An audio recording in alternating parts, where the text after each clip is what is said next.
Hello and welcome back for another week of the blizzard taking forever to load. Oh, that transition needs some work. All right, we won't be using that one. That's funny. Okay. Welcome back, everyone. This is Vexing Cat, and we will be returning to Charles Dickens' A Christmas Carol. If you were here on yeah, the gingerbread, I had this one done by Churros Bosun, which I highly recommend if you're not already following them on Twitter. They're phenomenal, and they have a VGen website as well. I have my Christmas hat on because of the holiday, which is just around the corner. I hope everyone is ready for Christmas or is ready to celebrate the holidays in whatever way you so choose. I choose to spend time with family. Ha ha! On Sunday, I'll be going into the big city and spending time with my mom. So I hope everyone here gets exactly what they wanted for Christmas. And if they can't have what they wanted, may they get the next best thing. Let's see. Let's review Wednesday. We talked about Charles Dickens, his history, his torrid love affair, the fact he had 10 children, that he came from 8 children. His background was always theater and writing and was a creative type his whole life. Hi, Tiger Faye. Welcome. Um, I did enjoy my trip when I was down in the States. I got to see museums and I got to eat some amazing southern food, including I went to this southern restaurant that was so deep into the backwoods that the GPS was saying, "Please return to the nearest road." And it was like, oh, I'm out here. I'm in the sticks. The food was phenomenal, though. Um, ah, the bonk. Hi. Hi, Tiger Faye. It's wonderful seeing you. I think I caught some of your stream not that long ago, actually. You were streaming this morning for me.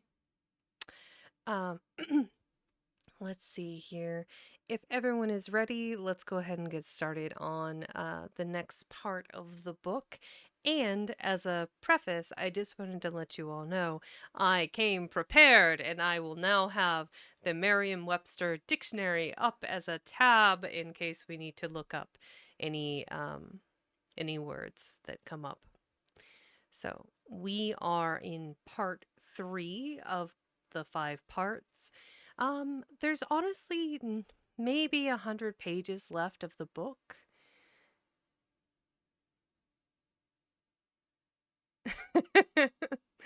Thank you. Well, I'm glad that you stopped by, Tiger Faye. I appreciate it. Um, we are only about 100 pages. I think we could probably finish that pretty easily in the next 3 hours. Oh, those are so cute. Ugh, I need to get me some of those. I have a um emote artist that I sent off my request. I want the heart, I want the blanket, I want the say hi. Oh, there's so many emotes that I want that are custom. I only have a few that are, and I'm looking to get more. They are adorable. I love that soft powdery blue with a hint of green in it. That's a lovely color. So, like I said, we only have about 100 page. We only have about 100 pages left of this book, and when I'm pretty sure I'm going to be able to knock out the entirety of it today, which is good because that means on Sunday I can go into town without issue.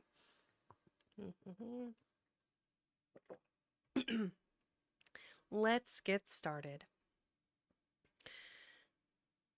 Stave 3, or Part 3 of 5 of Charles Dickens' A Christmas Carol. The second of the three spirits. Awaking in the middle of a prodigiously tough snore and sitting up in bed to get his thoughts together, Scrooge had no occasion to be told that the bell was again upon the stroke of 1. He felt that he was restored to consciousness in the right nick of time, for the especial purpose of holding a conference with the second messenger dispatched to him through Jacob Marley's intervention. But, finding that he turned uncomfortably cold when he began to wonder which of his curtains this new spectre would draw back, he put them every one aside with his own hands, and lying down again, established a good lookout all round the bed. For he wished to challenge the spirit on the moment of its appearance, and did not wish to be taken by surprise and made nervous. Gentlemen of the free and easy sort, who plume themselves on being acquainted with a move or two, and being usually equal to the time of day, express the wide range of their capacity for adventure by observing that they are good for anything from pitch and toss to manslaughter, between which opposite extremes no doubt there lies a tolerably wide and comprehensive range of subjects. Hi, curious. Without venturing for Scrooge quite as heartily as this, I don't mind calling on you to believe that he was ready for a good broad field of strange appearances. And that? Nothing between a baby and a rhinoceros, and rhinoceros would have astonished him very much. Now, being prepared for almost anything, he was not by any means prepared for nothing, and consequently, when the bell struck 1 and no shape appeared, he was taken with a violent fit of trembling. 5 minutes, 10 minutes, a quarter of an hour went by, yet nothing came. All this time he lay upon his bed, the very core and center of a blaze of ruddy light, which streamed upon it when the clock proclaimed the hour, and which, being only light, was more alarming than a dozen ghosts, as he was powerless to make out what it meant, or would be at, and was sometimes apprehensive that he might be at the very moment an interesting case of spontaneous combustion, without having the consolation of knowing it. At last, however, he began to think, as you or I would have thought at first, for it is always the person not in the predicament who knows what ought to have been done in it, and would unquestionably have done it too.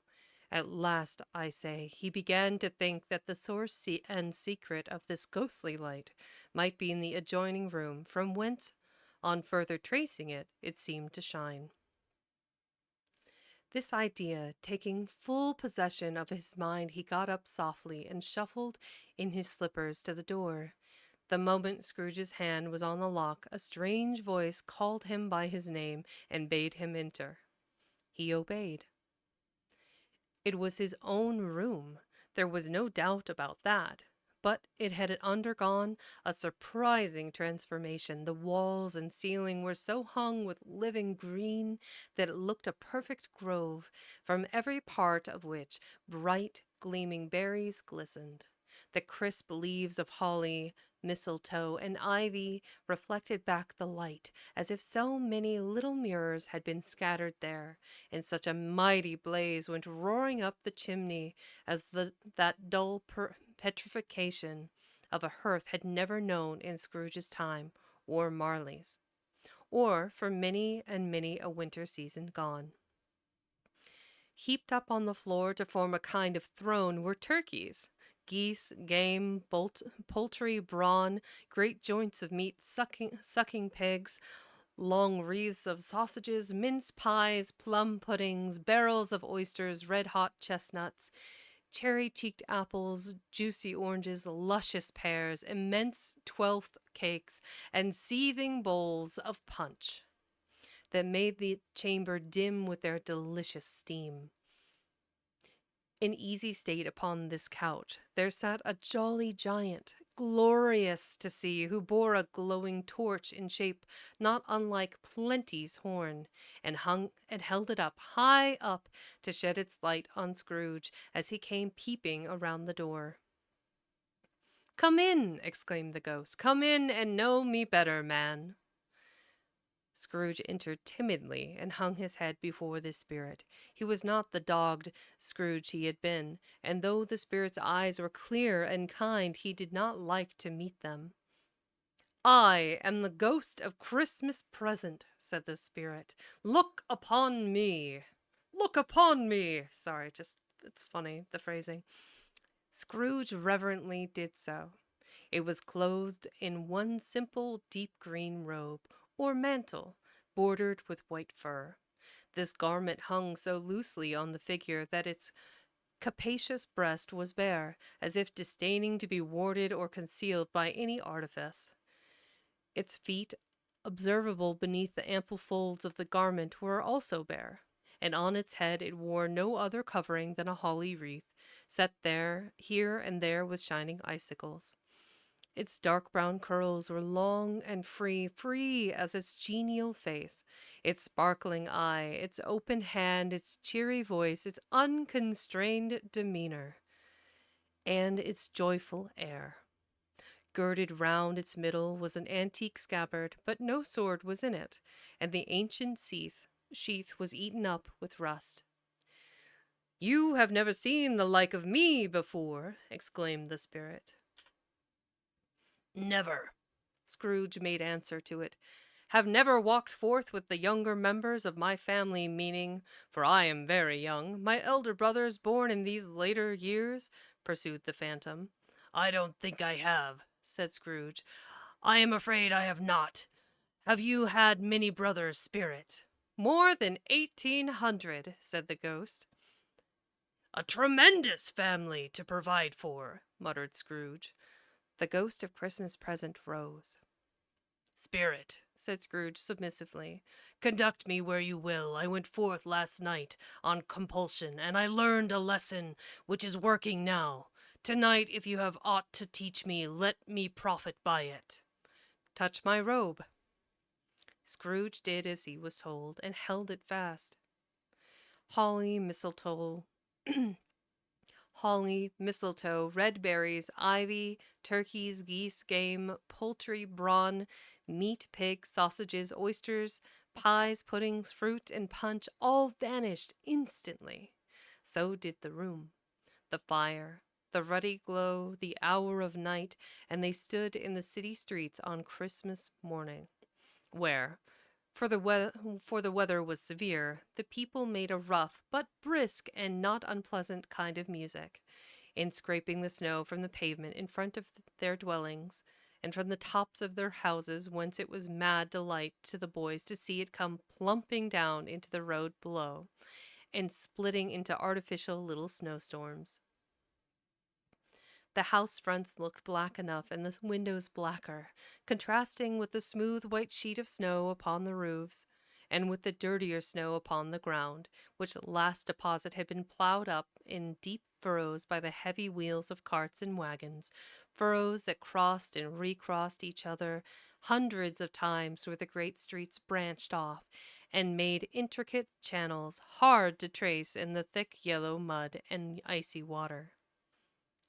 The sky was gloomy, and the shortest streets were choked up with a dingy mist, half thawed, half frozen, whose heavier particles descended in a shower of sooty atoms, as if all the chimneys in Great Britain had, by one consent, caught fire and were blazing away to their dear hearts' content. There was nothing very cheerful in the climate or the town, and yet there was an air of cheerfulness abroad that the clearest summer air and brightest summer sun might have endeavored to diffuse in vain. For the people who were shoveling away on the housetops were jovial and full of glee, calling out to one another from the parapets, and now and then exchanging facetious a facetious, and now and then exchanging a facetious snowball, better natured missile, far than many a wordy jest, laughing heartily if it went right, and not less heartily if it went wrong. The poulterers' shops were still half open, and the fruiterers, what a word, and the fruiterers were radiant in their glory.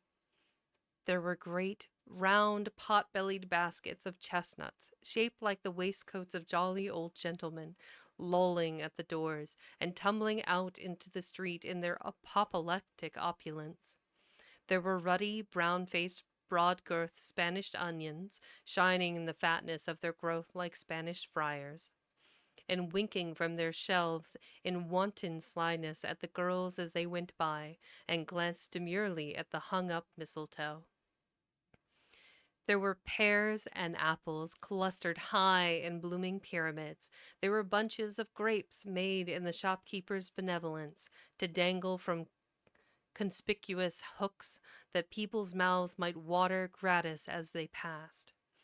There were piles of filberts, mossy and brown, recalling in their fragrance ancient walks among the woods and pleasant shufflings ankle deep through withered leaves.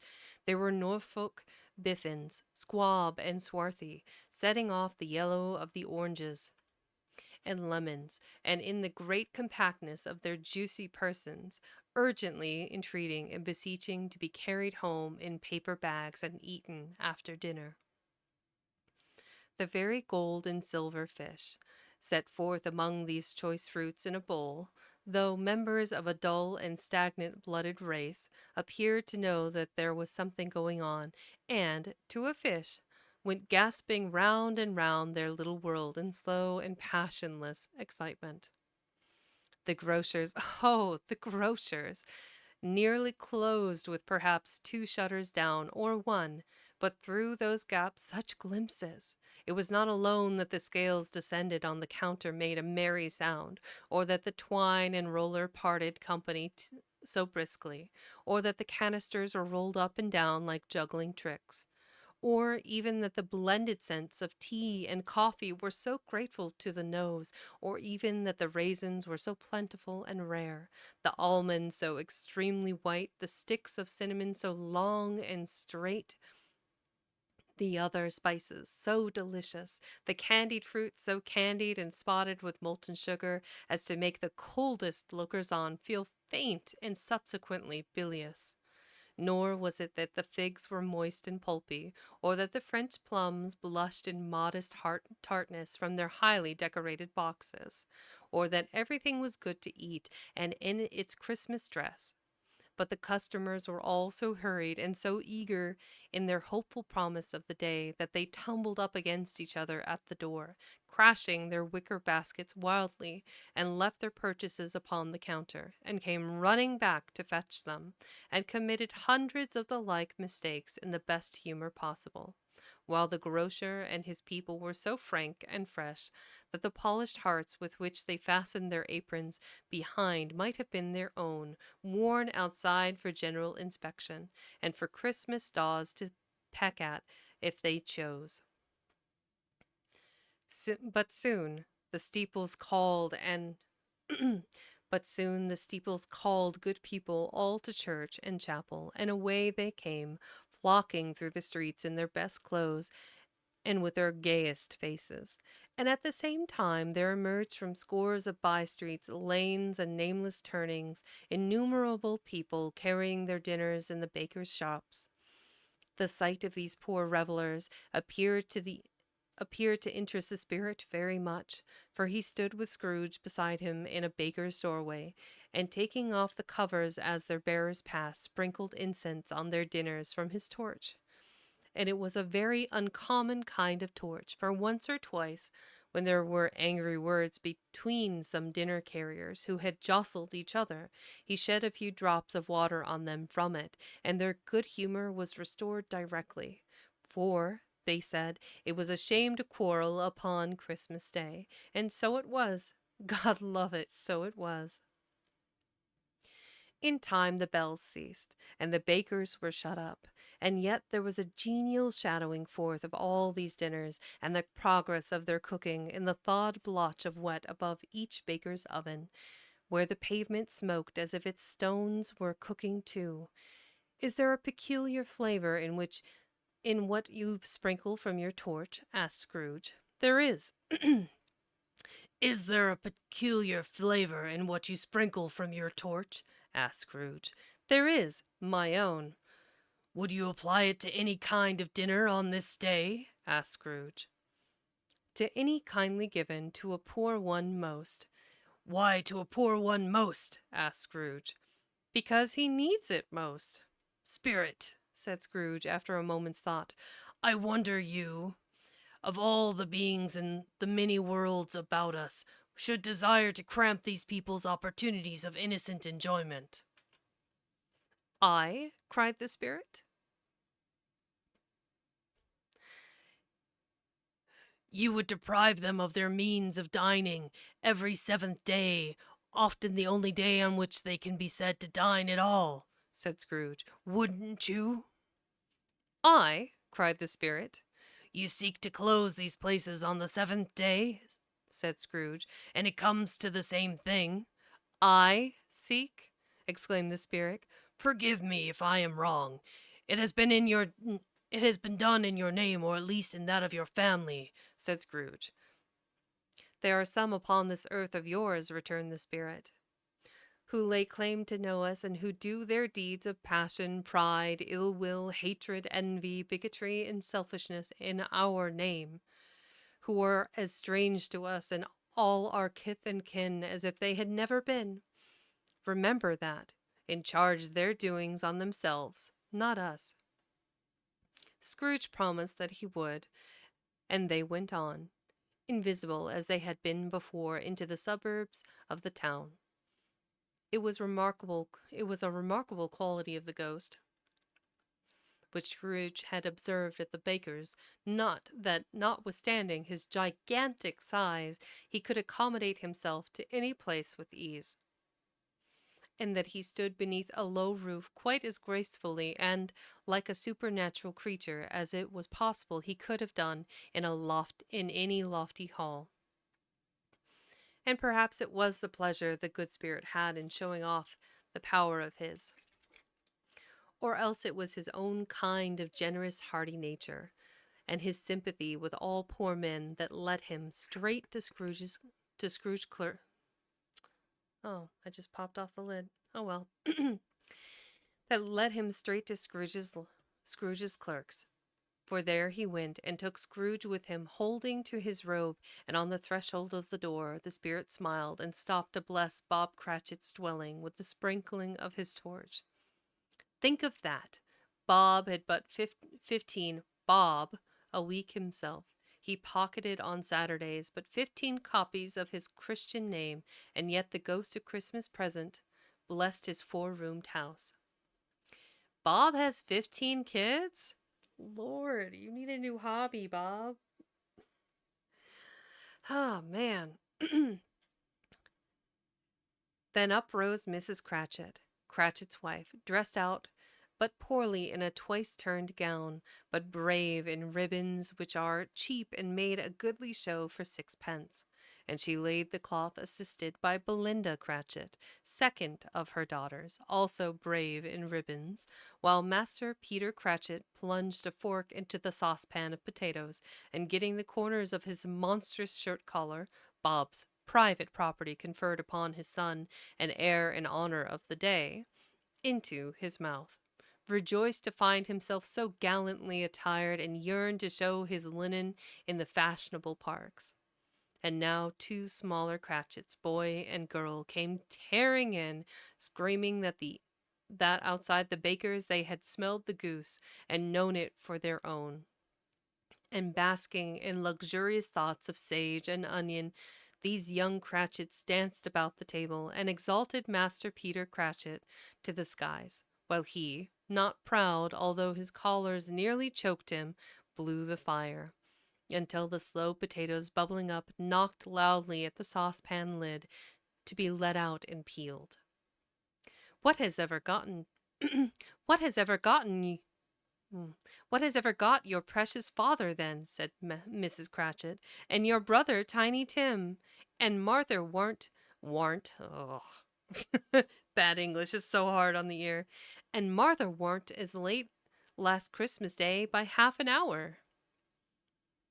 Here's Martha, mother, said a girl, appearing as she spoke.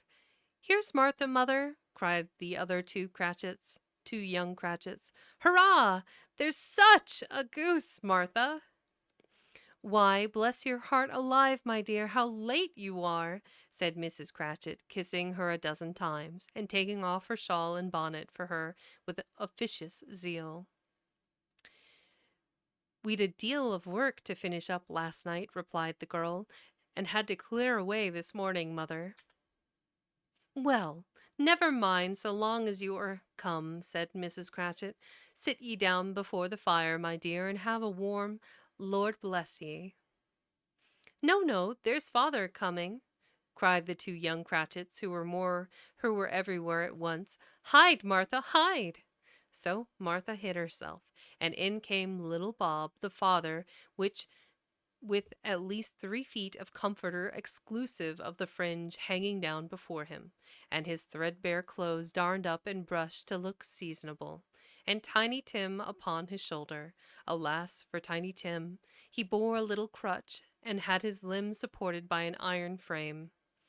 Why, where's our Martha? Cried Bob Cratchit, looking round.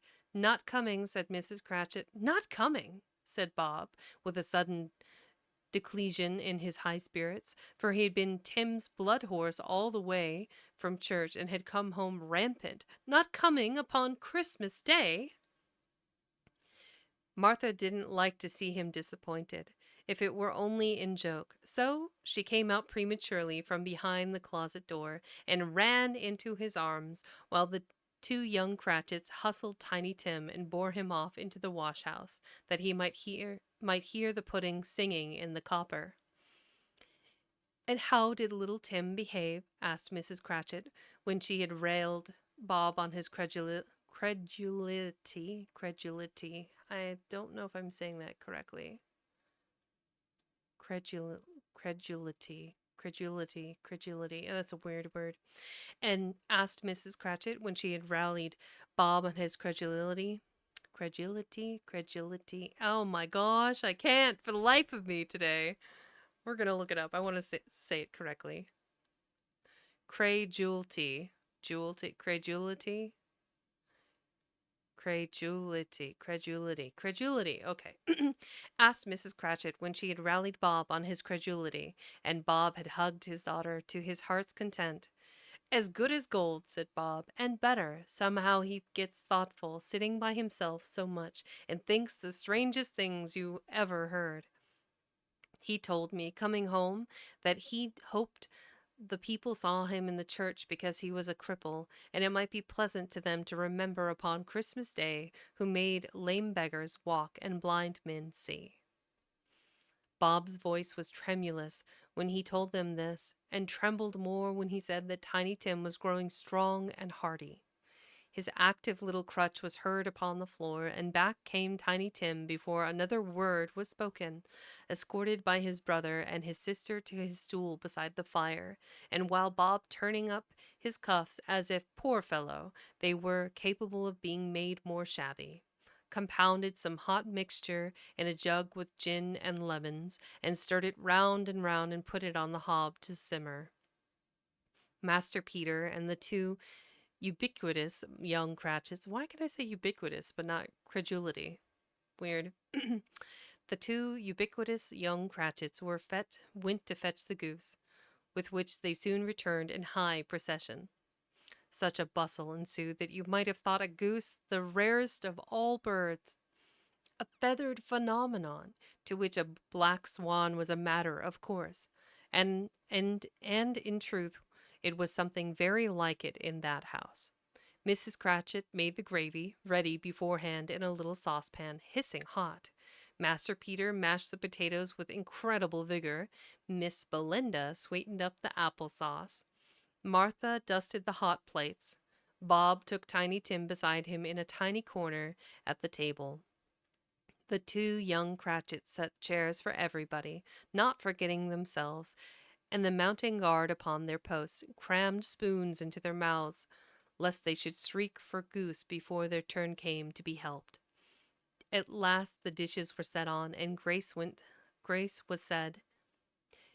It was succeeded by a breathless pause as Mrs. Cratchit, looking slowly all along the carving knife, prepared to plunge it in the breast. But when she did, and when the long expected gush of stuffing issued forth, one murmur of delight arose all round the board, and even Tiny Tim, excited by the two young Cratchits, beat on the table with the handle of his knife, and feebly cried, "Hurrah!" There never was such a goose. Bob said he didn't believe there ever was such a goose cooked. Its tenderness and flavor, size and cheapness were the themes of universal admiration. Eked out by apple sauce and mashed potatoes, it was a sufficient dinner for the whole family. Indeed, as Mrs. Cratchit said with great delight, surveying one small atom of bone upon the dish, they hadn't ate it all at last. I'm going to pause right there at that big gap because this is a photo of Mrs. Cratchit bringing out the pudding. Okay, so that's page 70. Also, I don't know why they put this so much farther in the book, but during chapter 2 or part 2, there was the Fezziwigs, which were the master to young Ebenezer. This is Mrs. Fezziwig and Mr. Fezziwig dancing upon the floor. They turned out. This is later in the book, and I don't know why it's not accompanying the appropriate chapter, but it wasn't. So it's odd. Yep, when they were dancing. A young Ebenezer watching the Fezziwigs dance. Close out of that here. Boop. There we go.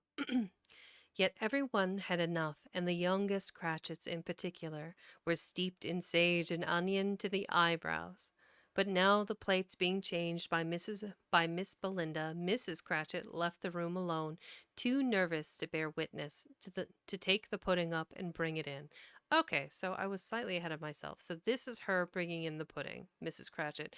I gotta tell you, for a mother of 15, she definitely has the face of someone who's like, I'm tired of your shit. It's just like, and you're done.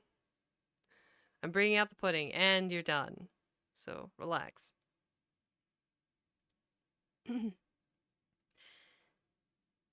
Suppose it should not be done enough. Suppose it should break in turning out. Suppose somebody should have got over the wall of the backyard and stolen it while they were merry with the goose.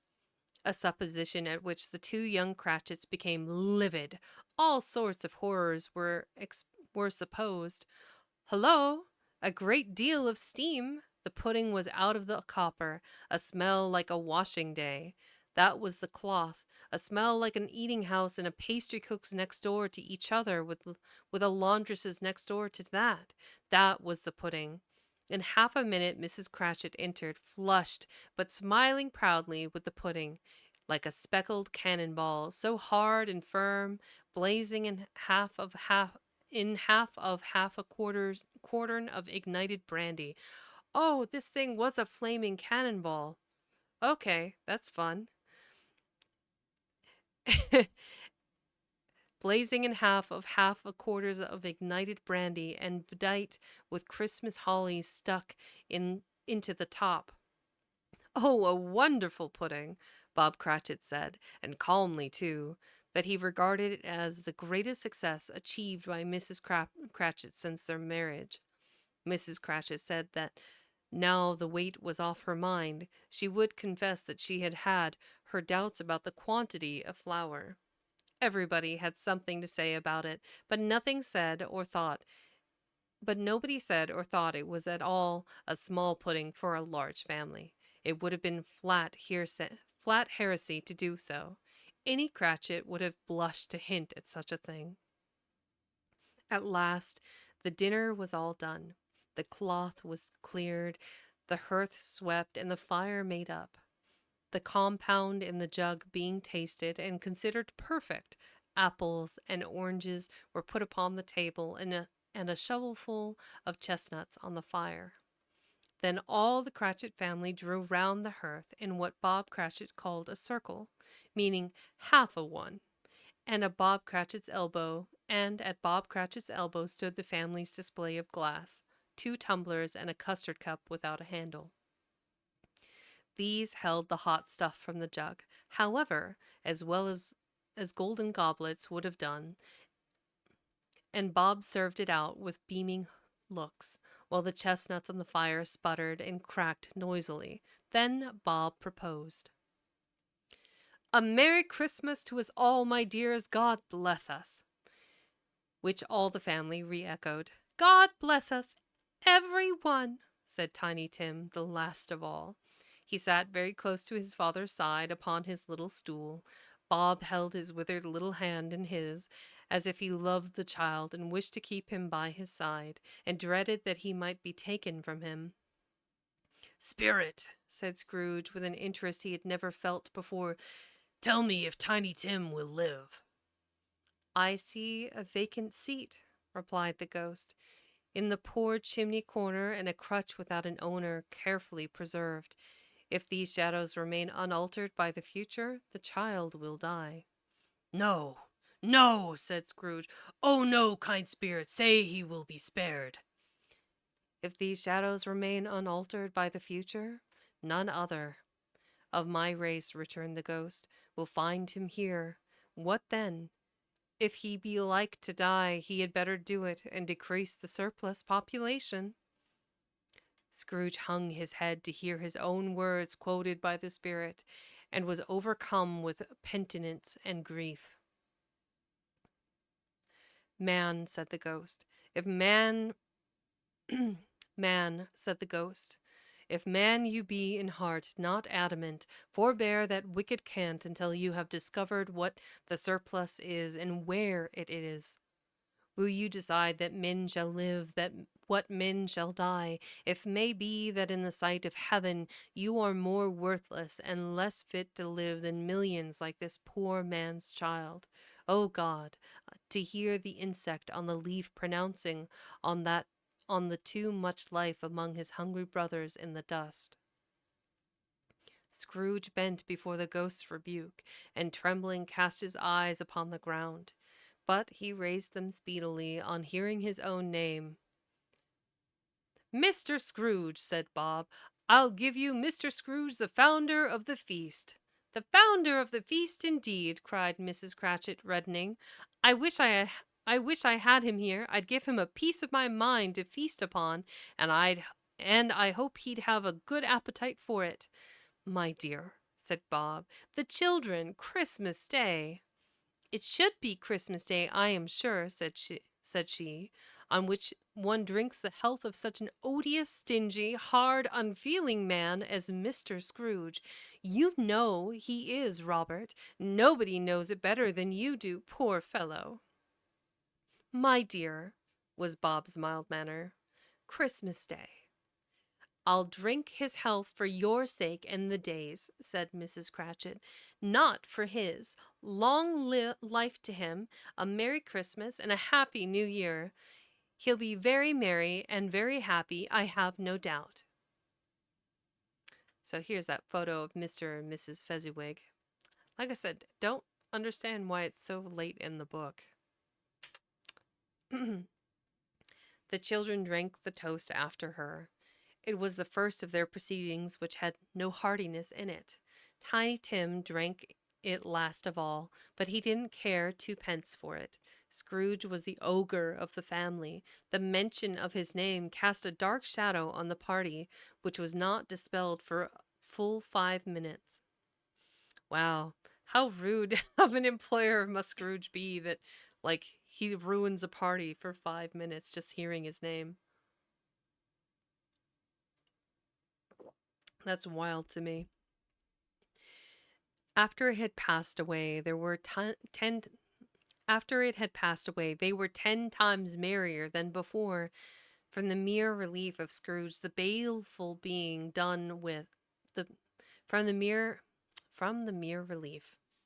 That's an interesting phrasing. From the mere relief of Scrooge, the baleful being done with. Bob Cratchit told them how he had a situation in his eye for Master Peter, which would bring in, if obtained, full 5 and 6 pence weekly. The two young Cratchits laughed tremendously at the idea of Peter's being a man of business, and Peter himself looked thoughtfully at the fire from between his collars, as if he were deliberating what particular investment he should favor when he came into the receipt of that bewildering income. Martha, who was a poor apprentice at a milliner's, then told them what kind of work she had to do, and how many hours she worked at a stretch, and how she meant to lie abed tomorrow morning for a good long rest. Tomorrow being a holiday she passed at home. Also, how she had seen a countess and a lord some days before, and how the lord was much about as tall as Peter, at which Peter pulled up his collars so high that you couldn't have seen his head if you had been there. All this time the chestnuts and the jug went round, and by they had a song about a lost child traveling in the snow, from Tiny Tim, who had a plaintive little voice and sang it very well indeed. There was nothing of high mark in this. They were not a handsome family. They were not well dressed. Their shoes were far from being waterproof. Their clothes were scanty, and Peter might have known, and very likely did, the inside of a pawnbroker's. But they were happy, grateful, pleased with one another, and contented with the time, and when they faded, and looked happier yet in the bright sprinklings of the spirit's torch at parting. Scrooge had his eye upon them, and especially on Tiny Tim until the last. By this time it was getting dark, and snowing pretty heavily, and as Scrooge and the spirit went along the streets, the brightness of the roaring fires in kitchens, parlors, and all sorts of rooms was wonderful. Here, the flickering of the blaze showed preparations for a cozy dinner, with hot plates baking through and through before the fire, and deep red curtains ready to be drawn to shut out cold and darkness. There, all the children of the house were running out into the snow to meet their married sisters, brothers, cousins, uncles, aunts, and be the first to greet them. Here again were shadows on the window blind of guests assembling, and there a group of handsome girls, all hooded and fur booted, and all chattering at once, tripped lightly off to some near neighbor's house, where, woe upon the single man who saw them enter, artful witches, well they knew it, in a glow. But if you had judged from the numbers of people on their way to friendly gatherings, you might have thought that no one was at home to give them welcome when they got there, instead of every house expecting company and piling up its fires half chimney high. Blessings on it, how the ghost exulted, how it bared its breadth of breast and opened its capacious palm, and floated on, outpouring with a generous hand its bright and harmless mirth on everything within its reach. The very lamplighter, who ran on before, dotting the dusky street with specks of light, and who was dressed to spend the evening somewhere, laughed out loud at the spirit as the spirit passed, though little kenned the lamplighter that he had any company but Christmas. And now, without a word of warning from the ghost, they stood upon a bleak and desert moor, where monstrous masses of rude stone were cast about as though it were a burial place of giants, and water spread itself wherever it listed, or would have done so but for the frost that held it prisoner, and nothing grew but moss and furze and coarse rank grass. Furze. Am I saying that right? Furze?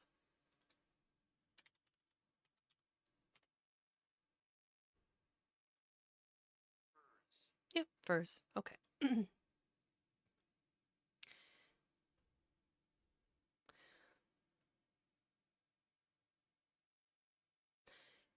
And nothing grew but moss and furze and coarse rank grass. Down in the west the setting sun had left a streak of fiery red, which glared upon the desolation for an instant, like a sullen eye, and frowning lower, lower, lower yet, was lost in the thick gloom of darkest night. "What place is this?" asked Scrooge. "A place where members let's see. A place where miners live, who labor in the bowels of the earth," returned the spirit. "But they know me, see." A light shone from the window of a hut, and swiftly they advanced towards it. Passing through the wall of mud and stone, they found a cheerful company assembled round a glowing fire.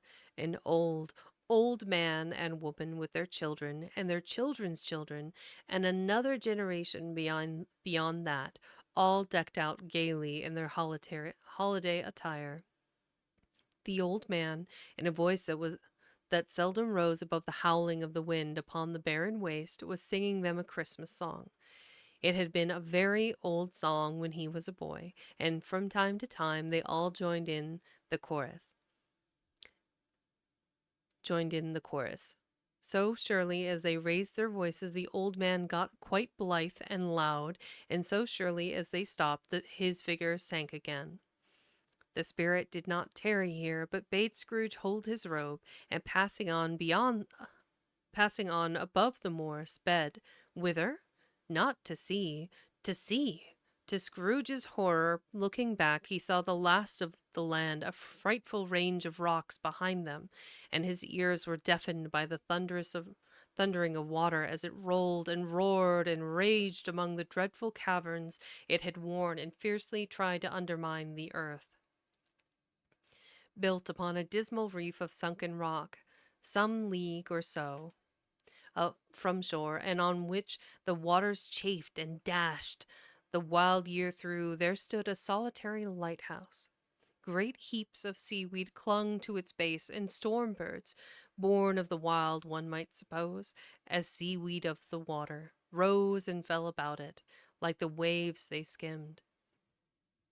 But even here, two men who watched the light had made a fire that through the loophole in the thick stone wall shed out a ray of brightness on the awful sea. Joining their horny hands over the rough table of which they sat. Why are they horny? Charles, why are they horny hands? I'm concerned. Bad Charles. Right? But here, two men who watched the light and made a fire that through the loophole in the thick stone wall shed out a ray of brightness as the awful sea. Right, Graples? You get it. Joining their horny hands over the rough table at which they sat, they wished each other a Merry Christmas and their can of grog. And one of them, the elder too, with his face all damaged and scarred with hard weather, as the figurehead of an old ship might be, struck up a sturdy song that was like a gale in itself. Again the ghost sped on, above the black and heaving sea, on, until, being far away, as he told Scrooge, from any shore, they lighted on a ship. They stood beside the helmsman at the wheel, and looked out in the bow. The officers had who had the watch, dark ghostly figures in their several stations, but every man among them hummed a Christmas tune, or had a Christmas thought, or spoke below his breath to his companion of some bygone Christmas day, with homeward hopes belonging to it. And every man on board, waking or sleeping, good or bad, had a kinder word for another on that day than on any day in the year, and had shared to some extent in its festivities, and had remembered those he cared for at a distance, and had known that they delighted to remember him.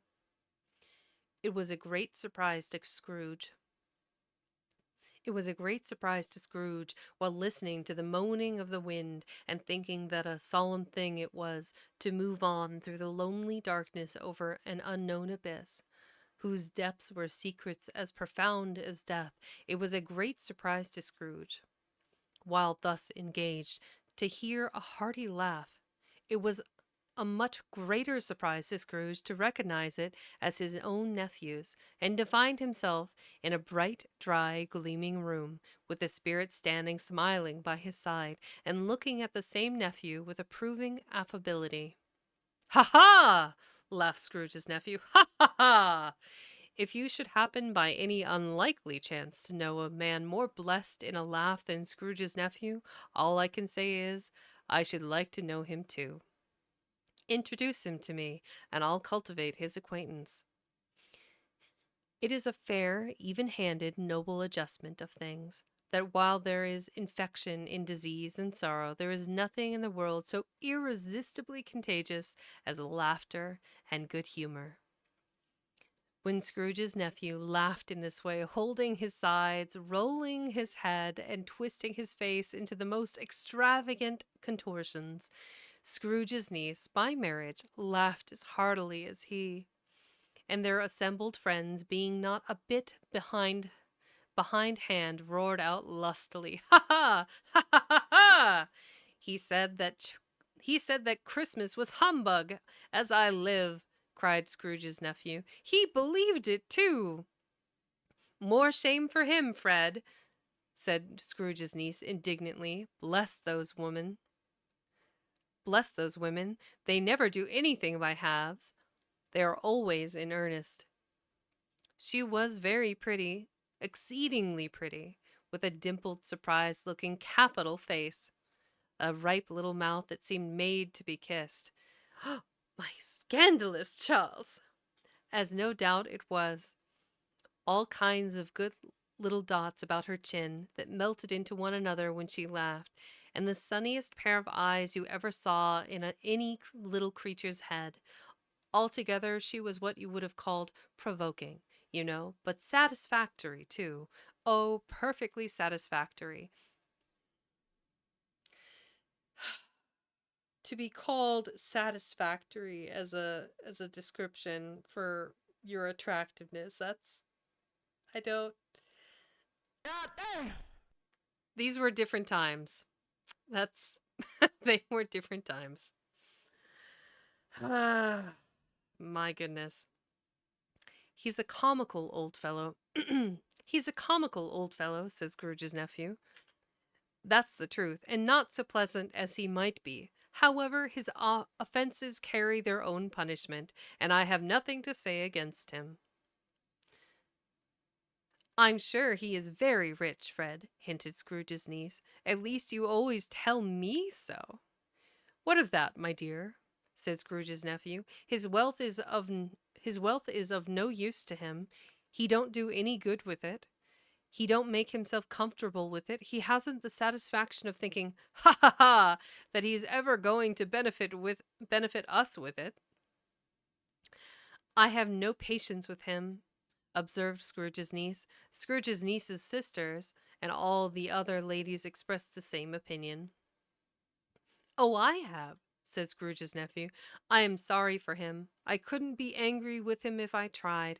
Who suffers by his ill whims? Himself, always. Here he takes it into his head to dislike us, and he won't come and dine with us. What's the consequence? He don't lose much of a dinner. Indeed, I think he loses a very good dinner, interrupted Scrooge's niece. Everybody else said the same, and they must be allowed to have been competent judges, because they had just had dinner, and with the dessert upon the table were clustered round the fire by lamplight. Well, I am very glad to hear it, said Scrooge's nephew, because I haven't any great faith in these young housekeepers. What do you say, Topper? Topper had clearly got his eye upon one of Scrooge's niece's sisters, for he answered that a bachelor was a wretched outcast, who had no right to express an opinion on the subject, whereat Scrooge's niece's sister, the plump one with the lace tucker, not the one with the roses, blushed. Do go on, Fred, said Scrooge's niece, clapping her hands. He never finishes what he begins to say. He is such a ridiculous fellow. Scrooge's nephew revelled in another laugh, and as it was impossible to keep the infection off, though the plump sister tried hard to do it with an aromatic vinegar, his example was unanimously followed. I was only going to say, said Scrooge's nephew, that the consequence of his taking a dislike to us and not making merry with us is, as I think, that he loses some pleasant moments which could do him no harm.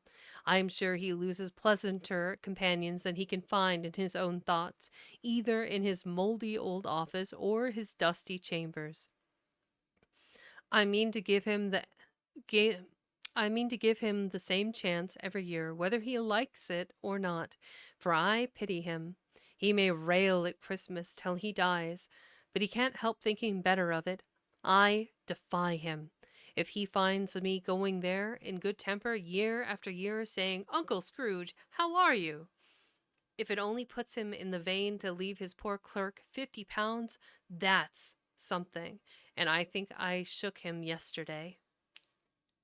Take a second to clear my glasses here and hydrate. Mm-hmm.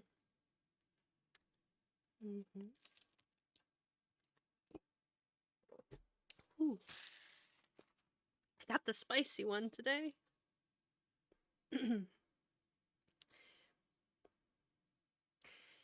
It was their turn to laugh now at the notion of his shaking Scrooge.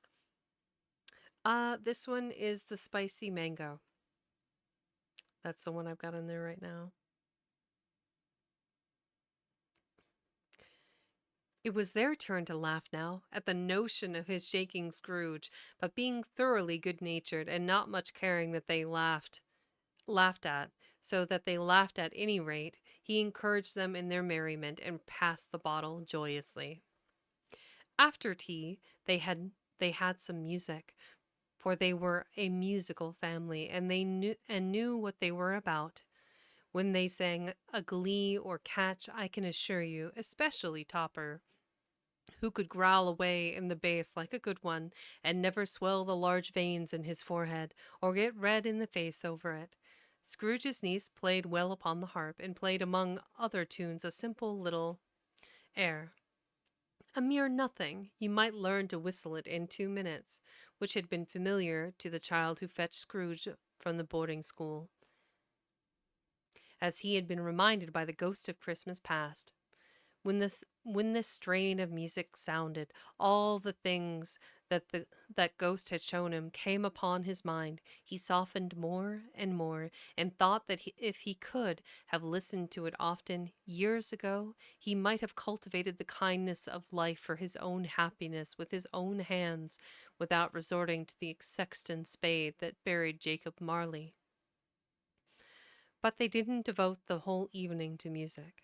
After a while, they played at forfeits, for it was good to be children sometimes, and never better than at Christmas. When its mighty founder was a child himself. Stop. There was a first game at a bl- there was at there was a first there was first a game at blind man's blah, blah, blah, blah. There was first a game at blind man's buff. Of course there was, and I no more believe Topper was really blind than I believe he had eyes in his boots. My opinion is that it was a done thing between him and Scrooge's nephew, and that the ghost of Christmas present knew it. The way he went after that plump sister in the lace tucker was an outrage on the credulity. I got it. The way he went after the plump sister in the lace tucker was an outrage on the credulity of human nature, knocking down the fire irons, tumbling over the chairs, bumping up against the piano, smothering himself among the curtains. Wherever she went, there went he. He always knew where the plump sister was. He wouldn't catch anybody else. If he had fallen up against him, as some of them did, on purpose, he would have made a feint of endeavoring to seize you, which would have been been an affront to your understanding, and would instantly have sidled off in the direction of the plump sister. She often cried out that it wasn't fair, and it really was not. But when at last he caught her, when, in spite of all her silken rustlings and her rapid flutterings past him, he got her into a corner whence there was no escape, then his conduct was the most execrable, execrable, ex, execrable, execrable. There we go. Deserving of. He was. Oh my. Execrable. Okay.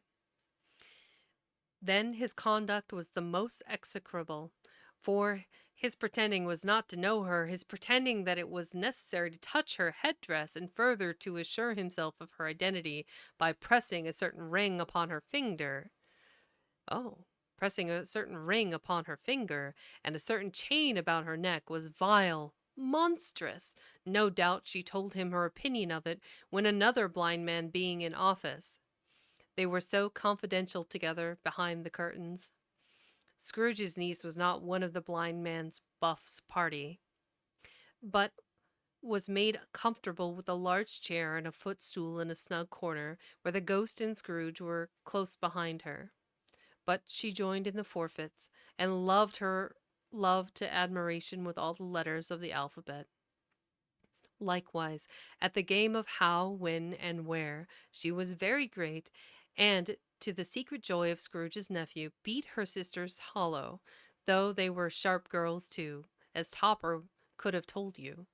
There might have been 20 people there, young and old, but they all played, and so did Scrooge, for wholly forgetting in the interest he had in what was going on, that his voice made no sound in their ears. He sometimes came out with his guess quite loud, and very often guessed right, too, for the sharpest needle, best Whitechapel, warranted not to cut in the eye, was not sharper than Scrooge, blunt as he took it in his head to be.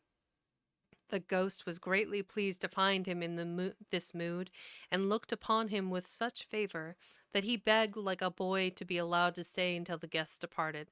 But this the spirit said could not be done. "Here is a new game," said Scrooge.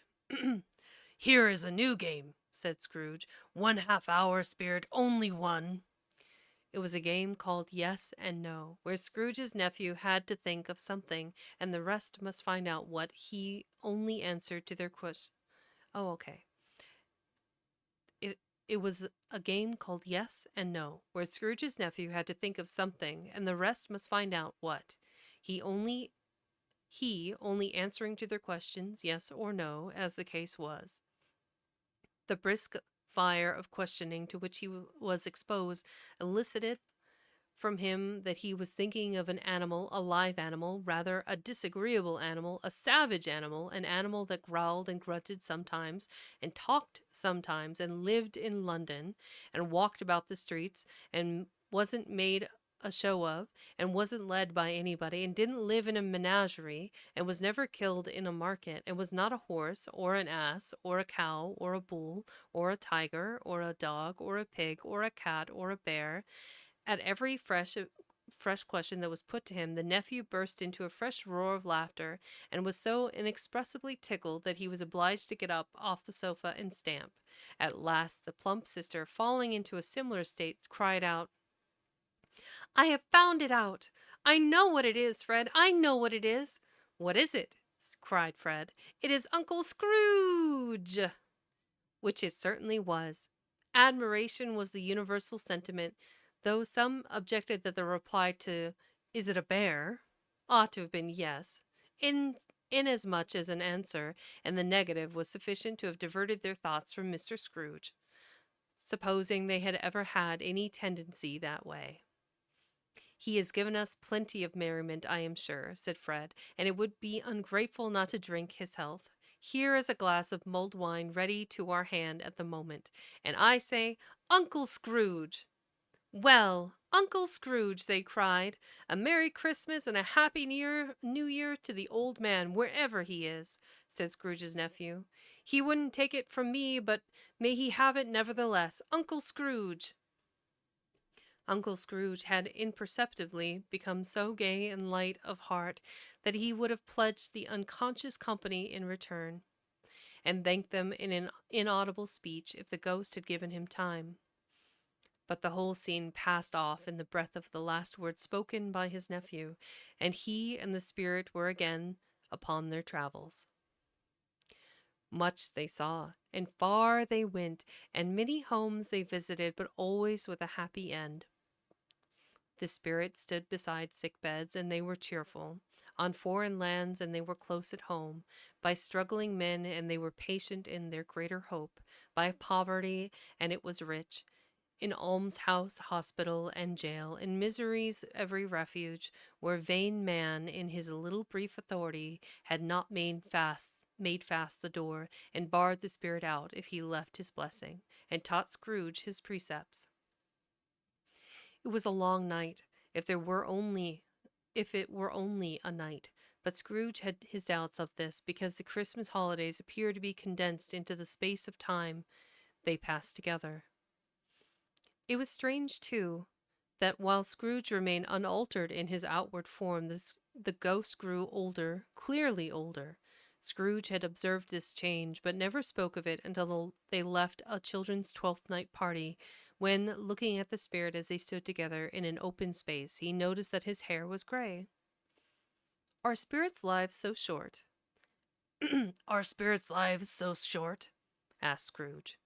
"My life upon this globe is very brief," replied the ghost. "It ends tonight." "Tonight!" cried Scrooge. "Tonight, at midnight. Hark! The time is drawing near." The chimes were ringing the 3/4 past 11 at that moment. "Forgive me if I am not justified in what I said Scrooge, looking intently at the spirit's robe. "But I see something strange and not belonging to yourself protruding from your skirts. Is it a foot or a claw?" "It might be a claw, for the flesh there is upon it," was the spirit's sorrowful reply. "It might be a claw, for the flesh there is upon it," was the spirit's sorrowful reply. "Look here." From the foldings of its robe it brought 2 children, wretched, abject, frightful, hideous, miserable. They kneeled down at its feet and clung upon the outside of its garment. "Oh, man, look here, look down here!" exclaimed the ghost. They were a boy and girl, yellow, meager, ragged, scowling, wolfish, but prostrate, too, in their humility. Where graceful youth should have filled their features out and touched them with its freshest tints, a stale and shriveled hand like that of age had pinched and twisted them and pulled them into shreds. Where angels might have sat enthroned, devils lurked and glared out menacing.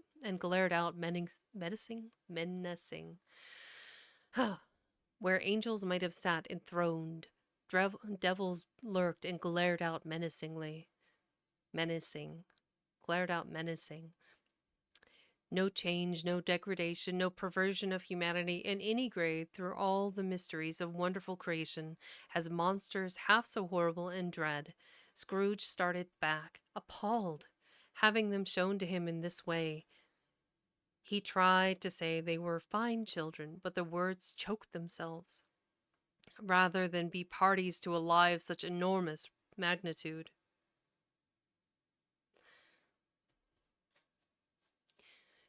Spirit, are they yours? Scrooge could say no more. They are man's, said Spirit, looking down upon them, and they cling to me, appealing from their fathers. This boy is ignorance, this girl is want. Beware them both, and all of their degree, but most of all beware this boy, for on his brow I see that written which is doom, unless the writing be erased. Deny it, cried the Spirit, stretching out its hand toward the city. Slander those who tell it ye. Admit it for your facetious, factious. Admit it for your factious purposes, and make it worse, and bide the end. Have they no refuge or resource? Cried Scrooge. Are there no prisons? Said the Spirit, turning on him for the last time with his own words. Are there no workhouses? The bell struck 12. Scrooge looked about for the ghost and saw it not.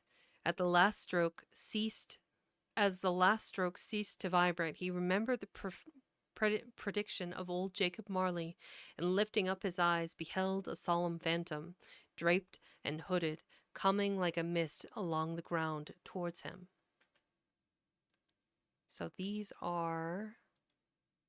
What do we got here?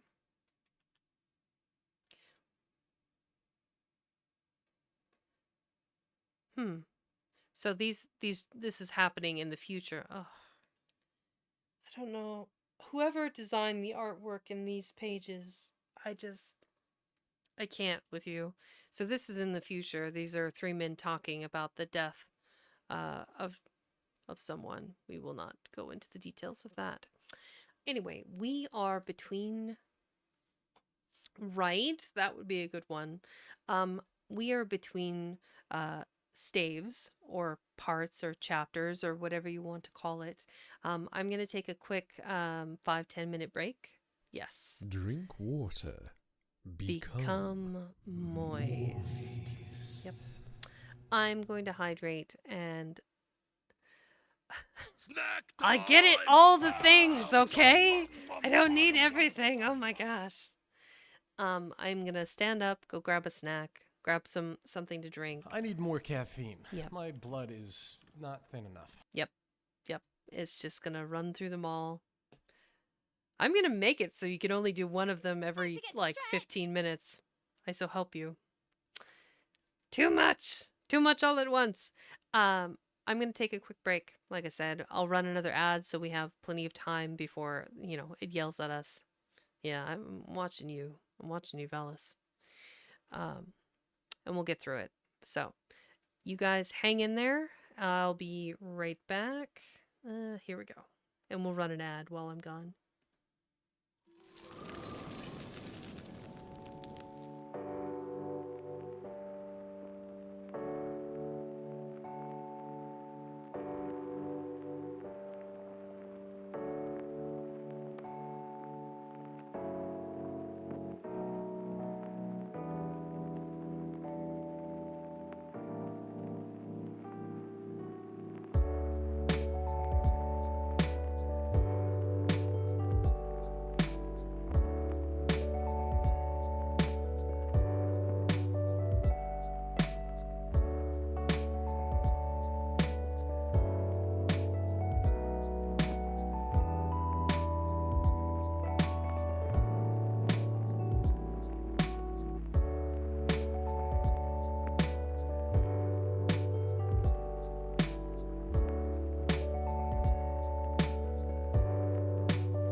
And we are back. Okay. Oh, I'm glad to hear that. I have um pretty much every beverage for any beverage goblin's heart's desire. I have coffee, I have a soda, I have water, I have spicy mango water. I have everything covered. So, electrolytes, caffeine, hydration. We're good. Hmm. So, I was considering being ambitious and trying to read um, all three chapters, but it was over an hour for part two or part three. I don't know that I can do it in the span of 3 hours. Not if it took almost an hour and a half to do just one. So, we'll see how we're feeling and see how far we progress. But I will definitely read this next section. So, if everyone is ready and we're back and good to go, let's get started. We return to Stave 4 of Charles Dickens' A Christmas Carol, the last of the spirits. The phantom slowly, gravely, silently approached. When it came near him, Scrooge beat down upon his knee for the very first. For in the very air through which the spirit moved, it seemed to scatter gloom and mystery. It was shrouded in a deep black garment, which concealed its head, its face, its form, and left nothing of it visible save one outstretched hand. But for this, it would have been difficult to detach its figure from the night and separate it from the darkness by which it was surrounded. He felt that it was tall and stately when it came beside him, and its mysterious presence filled him with a solemn dread. He knew no more, for the spirit neither spoke nor moved. What if that's neither? He knew no more, for the spirit neither spoke nor moved. It sounds better. I am in the presence of the ghost of Christmas.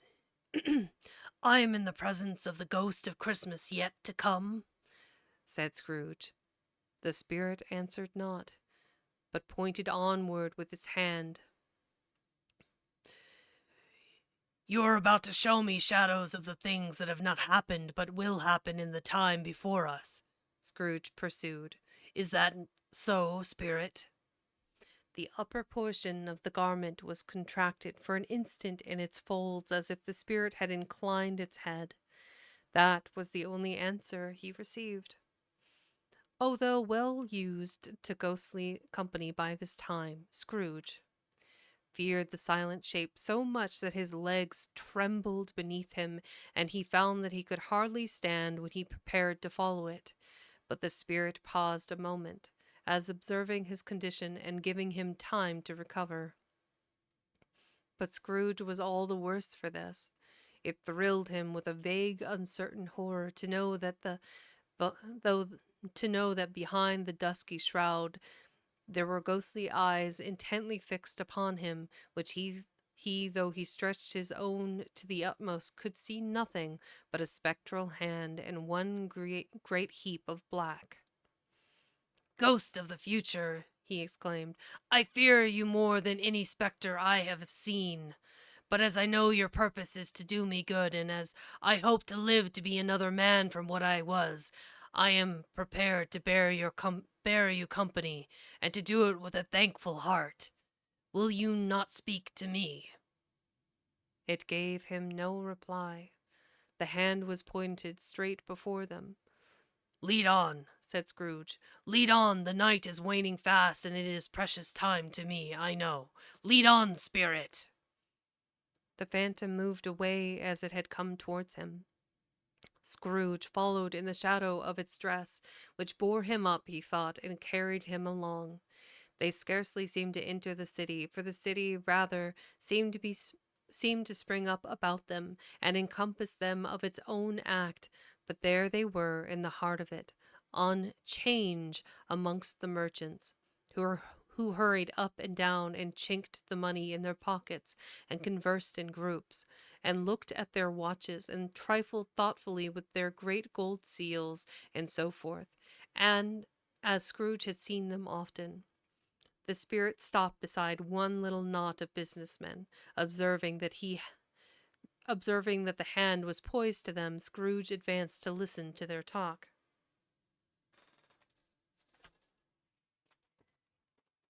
No, said a great fat man with a monstrous chin. I don't know much about it either way. I only know he's dead. When did he die? Inquired another. Last night, I believe. Why, what was the matter with him? Asked the third, taking a vast quantity of snuff out of a very large snuff box. I thought he'd never die. God knows, said the first with a yawn. What has he done with his money? Asked the red-faced gentleman with a pendulous excrescence. Excrescence. That's a lot of C's and E's in a row, and it's making my eyes hurt. Excrescence. Excrescence. Oh man, that's a $5 word for sure. Cress. I gotta look at a word. CRES. C. Yep, there it is. A projection or outgrowth, especially when abnormal, a disfiguring, extraneous, or unwanted mark or blot. The man has a fungus? Wart? He has a wart, I'm guessing. Excrescence. Excrescence. Okay, the more you know.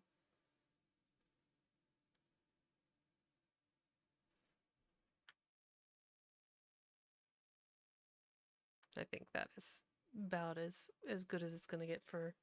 Okay, excrescence. Excrescence. Okay.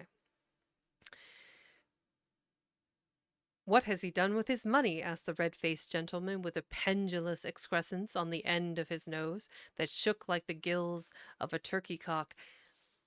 Ew, he's got like a protuberance fluttering in the wind on the tip of his nose. That's terrible. Oh, that's so unfortunate. I haven't heard, said the man with the large chin, yawning again. Left it to his company, perhaps. He hasn't left it to me, that's all I know. This pleasantry was received with a general laugh. It's likely to be a very cheap funeral, said the same speaker, for upon my life I don't know of anybody to go to it. Suppose we make up a party and volunteer? I don't mind going if a lunch is provided, observed the gentleman with the excrescence on his nose. But I must be fed if I make one. Another laugh. Well, I am the most disinterested among you, after all, said the first speaker, for I never wear black gloves, and I never eat lunch, but I'll offer to go if anybody else will. When I come to think of it, I'm not at all sure that I wasn't his most particular friend, for we used to stop and speak whenever we met. Bye-bye. Speakers and listeners strolled away and mixed with other groups. Scrooge knew the men and looked towards the spirit for an explanation. The phantom glided on into a street. Its finger pointed to two persons meeting. Scrooge listened again, thinking that the explanation might lie here. He knew these men, also, perfectly. They were men of business, very wealthy, and of great importance. He had made a point always of standing well in their esteem. In a business point of view, that is, strictly in a business point of view. How are you? Said one. How are you? Returned the other. Well, said the first. Old Scratch got his own at last, hey? So I am told, returned the second. Cold, isn't it? Seasonable for Christmas time. You're not a skater, I suppose? No, no. Something else to think of. Good morning. Not another word. That was their meeting, their conversation, and their parting. Scrooge was at first inclined to be surprised that the spirit should attach importance to conversations apparently so trivial. But feeling assured that they must have some hidden purpose, he set himself to consider what it was likely to be. They could scarcely be supposed to have any bearing on the death of Jacob, his old partner, for that was past, and this ghost's province was the future. Nor could he think of anyone immediately connected with himself to whom he could apply them, but nothing doubting that to whomsoever they applied, they had some latent morals for his own improvement. He resolved to treasure up every word he heard and everything he saw, and especially to observe the shadow of himself when it appeared. For he had expectation that the conduct of his future self would give him the clue he missed, and would render the solution of these riddles easy. The next picture is a photo or a painting of Tiny Tim. His active little crutch was heard upon the floor. So this was during um, the previous chapter showing the Cratchits in their home. Aw, Tim. Drink water. Become moist. Look at the young tiny Tim. Tim Cratchit in his body frame of iron. Mm-hmm. There really is. There really is. Okay. Back to it. Ba-doo. He looked about in the very place for his own image, but another man stood in his accustomed corner, and though the clock pointed in his usual time of day for being there, he saw no likeness of himself among the multitudes that poured in through the porch. It gave him little surprise, however, for he had been revolving in his mind a change of life, and thought and hoped he saw his new-born resolutions carried out in this. Quiet and dark, beside him stood the phantom with the outstretched hand. When he roused himself from his thoughtful quest, he fancied from the turn of the hand and its situation in reference to himself, that the unseen eyes were looking at him keenly. It made him shudder and feel very cold. They left the busy scene and went into an obscure part of the town where Scrooge had never penetrated before. Although he recognized its situation and its bad repute, the ways were foul and narrow, the shops and houses wretched, the people half naked, drunken, slipshod, ugly. Alleys and archways, like so many cesspools, disgorged their offences of smell and dirt and life upon the straggling streets, and the whole quarter reeked with crime, with filth and misery. Far in this den of infamous resort, there was a low-browed beetling shop below a penthouse roof where iron, old rags, bottles, bones, and greasy offal were bought. Upon the floor within were piled up heaps of rusty keys, nails, chains, hinges, files, scales, weights, and refuse iron of all kinds. Secrets that few would like to scrutinize were bred and hidden in mountains of unseemly rags, masses of corrupted fat, and sepulchres sepulchres of bones, sitting in among the wares he dealt in. By a charcoal stove, made of old bricks, was a gray-haired rascal, nearly 70 years of age, who had screened himself from the cold air without by a frowsy curtaining of miscellaneous tatters hung upon a line, and smoked his pipe in all the luxury of calm retirement. Scrooge and the Phantom came into the presence of this man, just as a woman with a heavy bundle slunk into the shop. But she had scarcely entered when another woman, similarly laden, came in too, and she was closely followed by a man in faded black, who was no less startled by the sight of them than they had been upon the recognition of each other. After a short period of blank astonishment, in which the old man with the pipe had joined them, they all three burst into a laugh. "Let the charwoman alone to be the first," cried she, who had entered first. "Let the laundress alone to be the second, and let the undertaker's man alone to be the third. Look here, old Joe, here's a chance, if we haven't all three met here without meaning it." You couldn't have met in a better place, said old Joe, removing his pipe from his mouth. Come into the parlor. You were made free of it long ago, you know, and the other two ain't strangers. Stop till I shut the door of the shop. Ah, how it squeaks! There ain't such a rusty bit of metal in the place as its own hinges, I believe, and I'm sure there's no such old bones here as mine. Ha ha! We're all suitable to our calling. We are well matched. Come into the parlor. Come into the parlor. The parlor was the space behind the screen of rags. The old man raked the fire together with an old stair rod, and having trimmed his smoky lamp, for it was night, with the stem of his pipe, put it in his mouth again.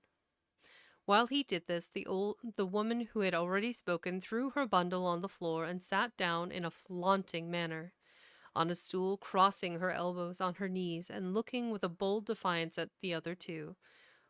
"What odds, then? What odds, Mrs. Dilber?" said the woman. "Every person has a right to take care of themselves. He always did." "That's true, indeed," said the laundress. "No man more so." "Why, then, don't stand staring as if you were afraid, woman. Who's the wiser? We're not going to pick holes in each other's coats, I suppose." "No, indeed," said Mrs. Dilber, "and the man together, we should hope not." "Very well, then," cried the woman, "that's enough. Who's the worse for the loss of a few things like these? Not a dead man, I suppose." "No, indeed," said Mrs. Dilber, laughing.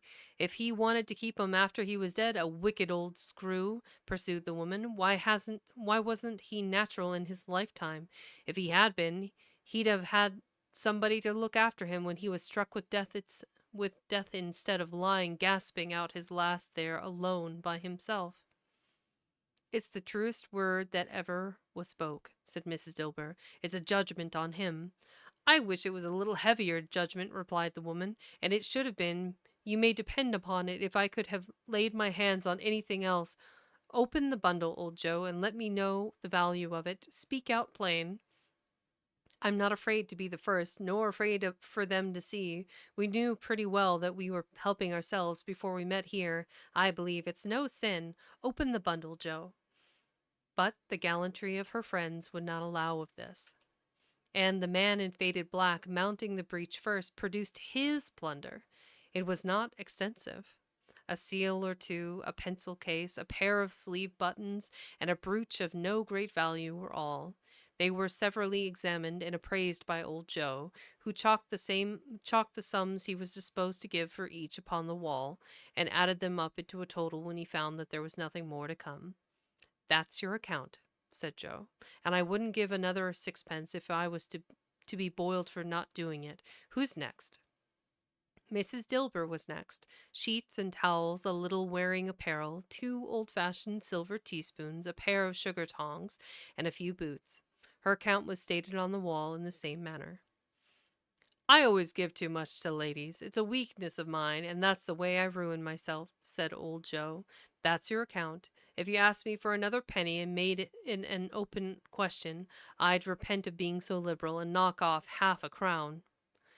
"And now undo my bundle, Joe," said the first woman. Joe went down to his knees for the greater convenience of opening it, and having unfastened a great many knots, dragged out a large and heavy roll of some dark stuff. "What do you call this?" said Joe. "Bed curtains?" "Ah," returned the woman, laughing and leaning forward on her crossed arms, "bed curtains." "You don't mean to say you took him down, rings and all, with him lying there?" said Joe. "Yes, I do," replied the woman. "Why not?" "You were born to make your fortune," said Joe, "and you'll certainly do it." I certainly shan't hold my hand then. I can get anything in it by reaching it out for the sake of such a man as he was. I promise you, Joe," returned the woman coolly. "Don't drop that oil upon the blankets now." "His blankets?" asked Joe. "Who else do you think?" replied the woman. "He isn't likely to take cold without 'em, I dare say. I hope he didn't die of anything catching, eh?" said old Joe, stopping in his work and looking up. "Don't you be afraid of that," returned the woman. I ain't so fond of his company that I'd loiter about him for such things if he did. Ah, you may look through the shirt till your eyes ache, but you won't find a hole in it nor a threadbare place. It's the best he had, and a fine one too. They'll have wasted it if it hadn't been for me." What do you call wasting of it? Asked old Joe. Putting it on him to be buried in, to be sure, replied the woman with a laugh. Somebody was fool enough to do it, but I took it off again. If calico ain't good enough for such a purpose, it isn't good enough for anything. It's quite a it's quite as becoming to the body. He can't look uglier than he did in that one. Scrooge listened to this dialogue in horror, as they sat grouped upon their spoil in the scanty light afforded by the old man's lamp. He viewed them with a detestation and disgust, which could hardly have been greater, though they had been obscene demons in marketing the corpse itself. "Ha ha!" laughed the same woman, when old Joe, producing a flannel bag with money in it, told out their several gains upon the ground. This is the end of it, you see. He frightened everybody away from him when he was alive, to profit us when he was dead. Ha ha ha! Spirit, said Scrooge, shuddering from head to foot. I see. The case of this unhappy man might be of my own. My life tends that way now. Merciful heaven, what is this?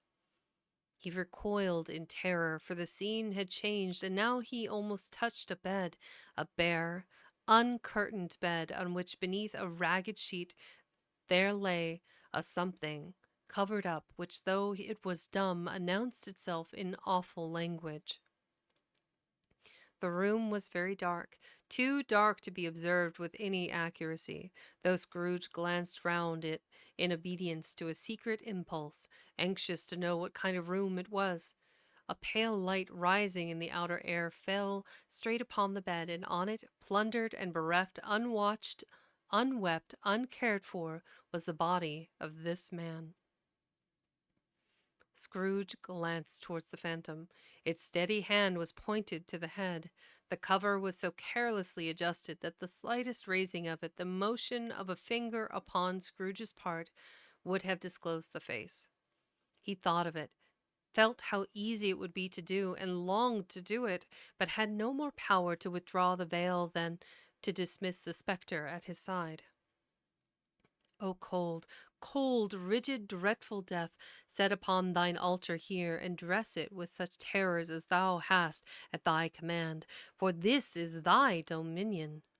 But of the loved, revered, and honored head thou canst not turn one hair to thy dread purposes, or make one feature odious. It is not that the hand is heavy and will fall down when released. It is not that the heart and pulse are still, but the hand was open, generous and true, the heart brave, warm and tender, and the pulses a man's. Strike, Shadow, strike, and see his good deed springing from the wound to sow the world with life immortal. No voice pronounced these words in Scrooge's ears, and yet he heard them when he looked upon the bed. He thought, if this man could be raised up now, what would be his foremost thoughts? Avarice? Hard dealing? Griping cares? They have brought him to a rich end, truly. He lay in the dark, empty house, with not a man, a woman, or a child to say, he was kind to me in this or that, and for the memory of one kind word I will be kind to him. A cat was tearing at the door, and there was a sound of gnawing rats beneath the hearthstone. What they wanted in the room of death, and why they were so restless and disturbed, Scrooge did not dare to think. Spirit, he said, this is a fearful place. In leaving it, I shall not leave its lesson. Trust me, let us go. Still, the ghost pointed with an unmoving finger to the head. I understand you, Scrooge returned, and I would do it if I could, but I have not the power, Spirit. I have not the power. Again it seemed to look at him. If there is any person in the town who feels emotion caused by this man's death, said Scrooge, quite agonized, show that person to me, Spirit. I beseech you. The phantom spread its dark robe before him for a moment, like a wing, and withdrawing it, revealed a room by daylight where mother and her children were. She was expecting someone, and with anxious eagerness, for she walked up and down the room, started at every sound, looked out from the window, glanced at the clock, tried, but in vain, to work with her needle, and could hardly bear the voices of the children in their play. At length the long expected knock was heard. She hurried to the door and met her husband, a man whose face was careworn and depressed, though he was young. There was a remarkable expression in it now, a kind of serious delight of which he felt ashamed and which he struggled to repress. He sat down to the dinner that had been hoarding for him by the fire, and when she asked him faintly what news, which was not until after a long silence, he appeared embarrassed how to answer. "Is it good," she said, "or bad? To help him. Bad," he answered. "Are we quite ruined? No. There is hope yet, Caroline. If he relents," she said, amazed, "there is nothing is past hope if such a miracle has happened." "He is past relenting," said her husband. "He is dead." She was she was a mild and patient creature, if her face spoke truth. But she was thankful in her soul to hear it, and she said so, with clasped hands. She prayed forgiveness the next moment and was sorry, but the first was the emotion of her heart.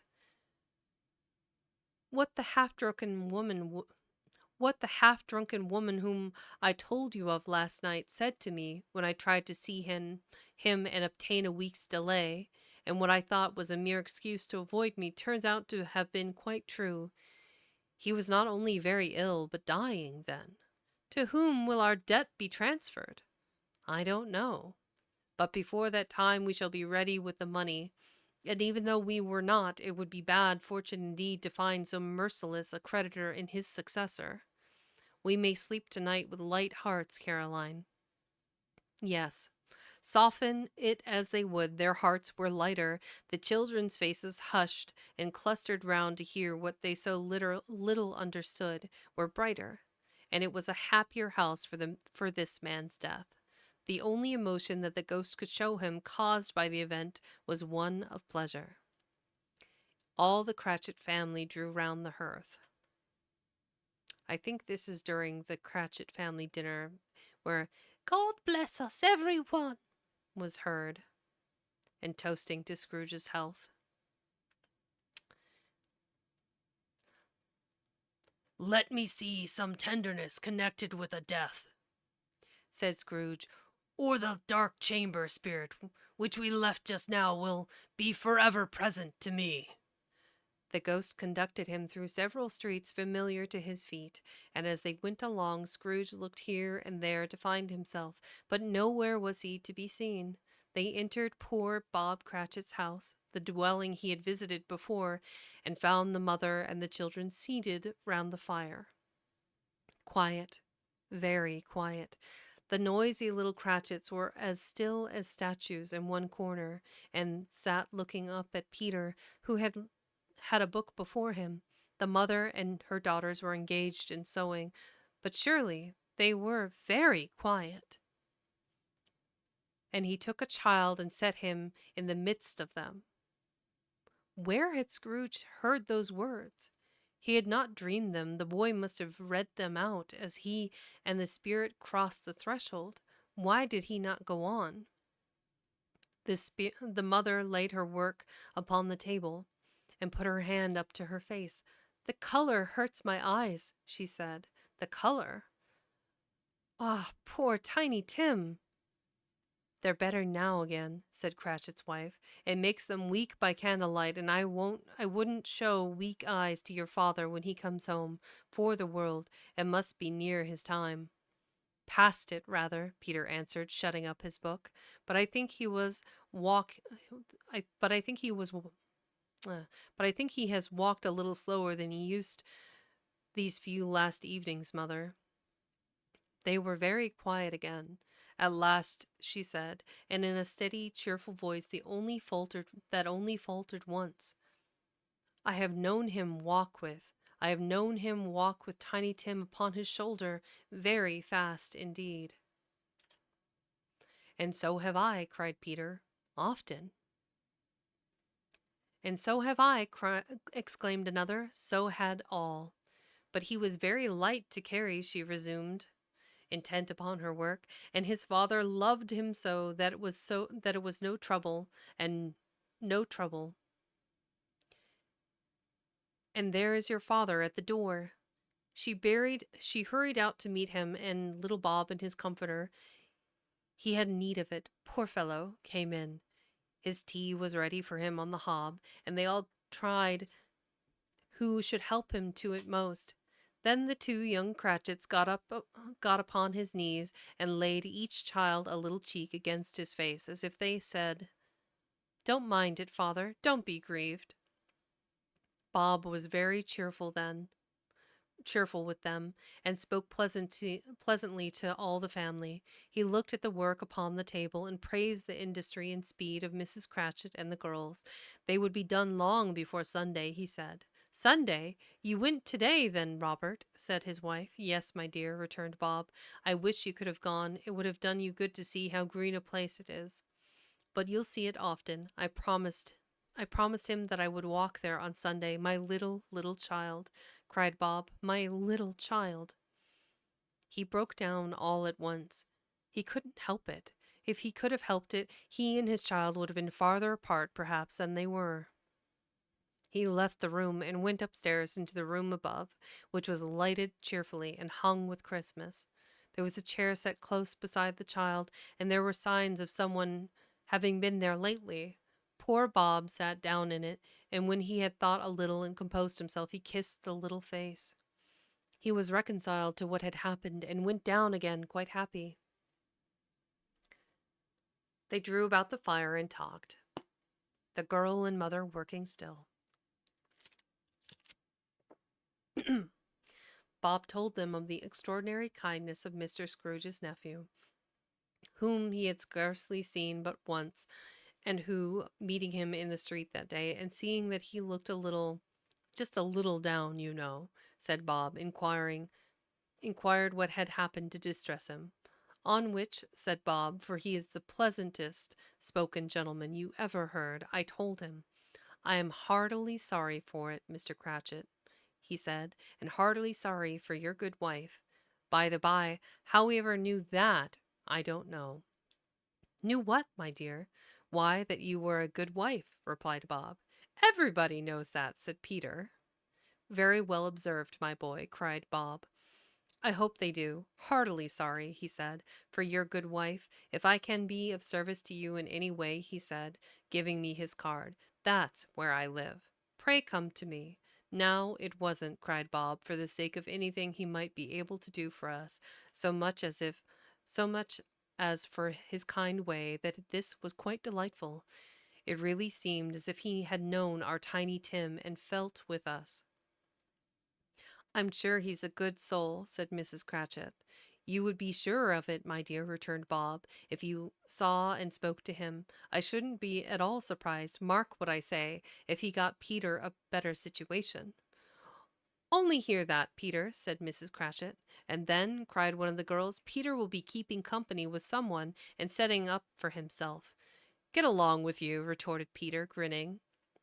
It's just as likely as not, said Bob.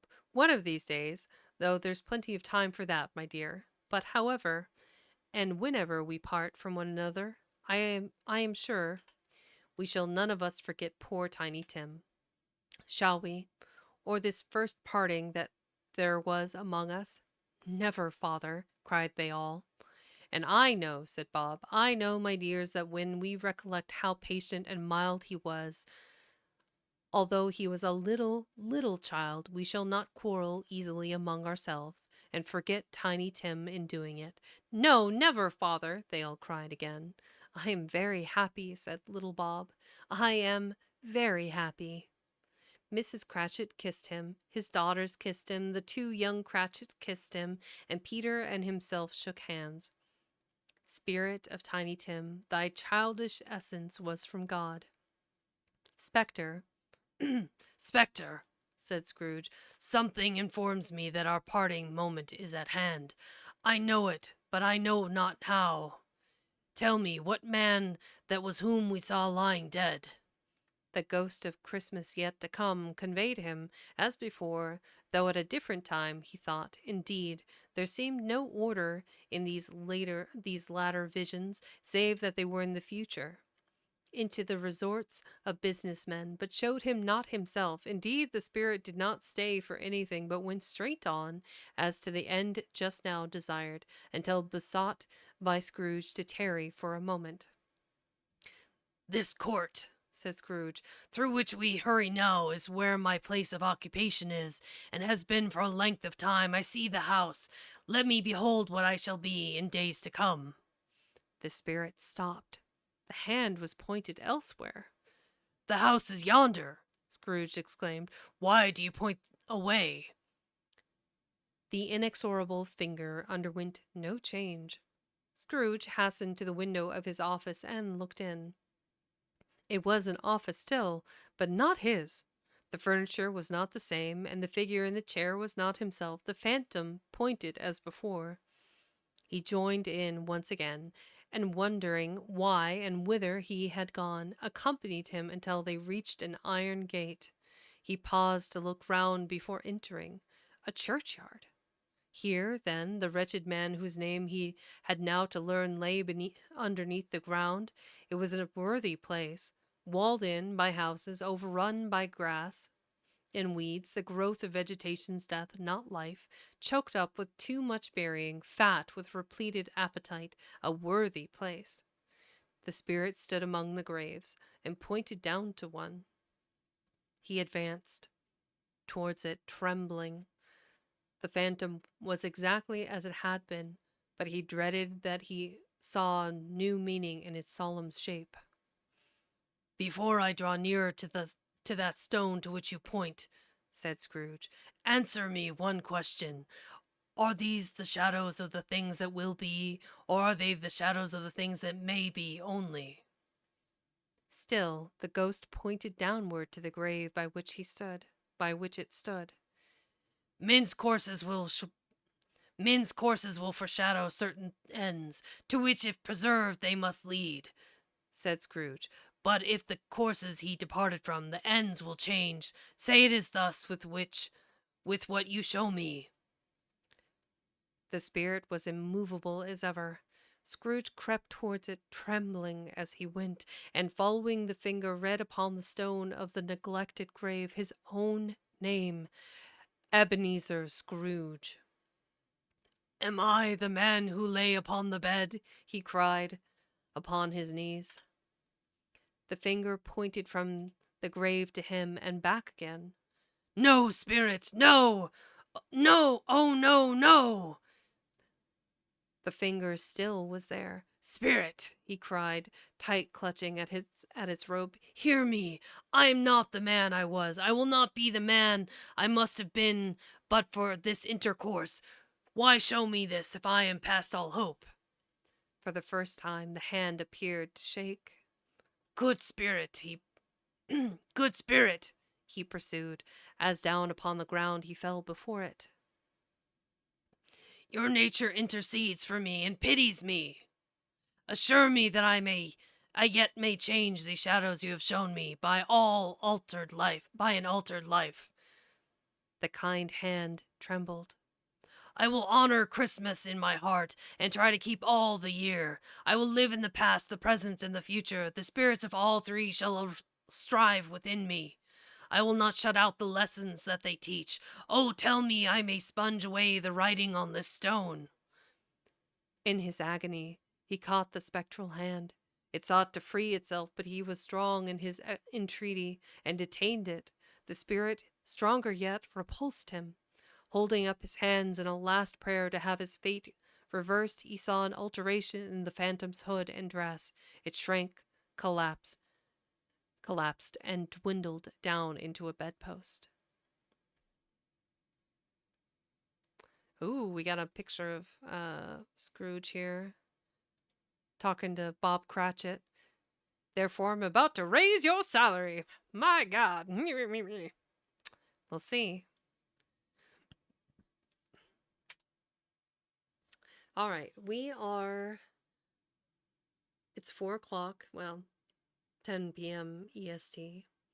I've got one more hour worth in me, and we have one more chapter, and by my reckoning, 14 pages. So I think we'll just go ahead and finish the book today.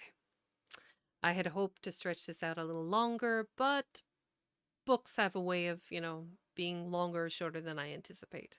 Plot twist! Let's go! Do. Okay. I don't want to be interrupted in this next hour, so I'm going to go ahead and take a short break, refill my water bottle, and then run that last ad, and then we'll be free and clear when I come back. So, uno momento.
I just want to say I'm going to freely admit that sometimes coming back to that little bop, it's Since the like, good librarian doesn't want me checking out books one right after the other, I'll do this. Do all the things. no, I don't wanna. Can't make me. Um, I do have I have hydrated and or got everything. So the good librarian. Oh god, that sounds great. The good librarian vexing cat. Hmm. I like it. I'll figure out a way to put that into something. I still need to figure out and put together like a lore video and all that jazz. Um, I do have plans for those wonderful viewers that are here listening to me now. I if I get to a point where I have like by the end of next year where I actually have a more of a substantial following, I'm planning on doing a charity drive for um Room to Read, which is an international nonprofit that provides like education for and books to people that are in poverty and or don't have access to education in schools. So that is my goal.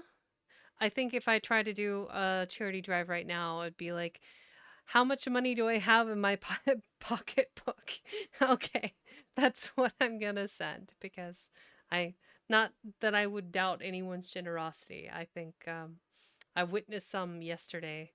Curiosity put me on to what was her name? Something Serpent.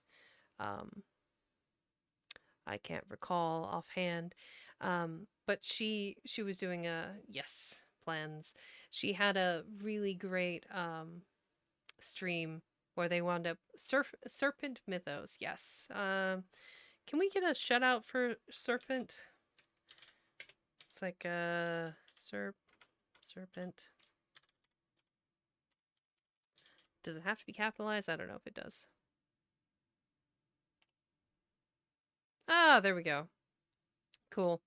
Hey, I coded it correctly. So Serpent Mythos, she is getting married and she actually had a charity drive. She threw it up there as a like a joke. Fair, fair. She threw it up as a joke to like fund her like materials for her wedding, and then Curious literally put out the horn and it's like, "Hey, everybody, let's go support Serpent." And everybody showed up. We all did what we could, and it was fully funded in like a span of like 30 minutes. Just like, and now for Christmas presents. She's like, no, please, oh God. So funny. She was just bawling her eyes out. But yeah, I got to be there and part of that and witness it. It was wonderful. Um, so be careful with what power you hold, Curious One. You've got too much power to bear. Just rally the troops on Twitter, on Discord, on, personal DMs. Totally. Just absolutely amazing. I loved being part of that. Okay, we are in for the win. We are at part 5. You do. We are at part 5, the remaining portion of the book. And as a quick recap, he went through the experience with the ghost of Christmas past, seeing his own childhood, and seeing where some of the changes in his life that affected who he was, the good, the bad, and the ugly. We had the Christmas present, the experience with the Cratchits, with his nephew, and various other folks in the street, and how they pursued Christmas.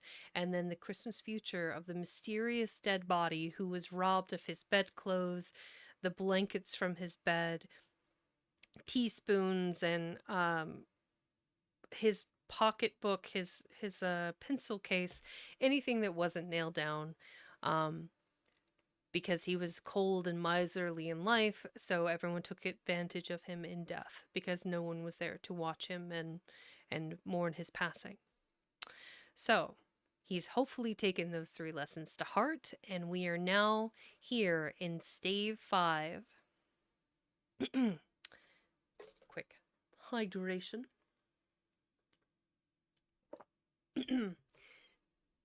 Stave 5 of Charles Dickens' A Christmas Carol. The end of it. Yes, and the bedpost was his own, the bed was his own, the room was his own. Best and happiest of all, the time before him was his own to make amends in.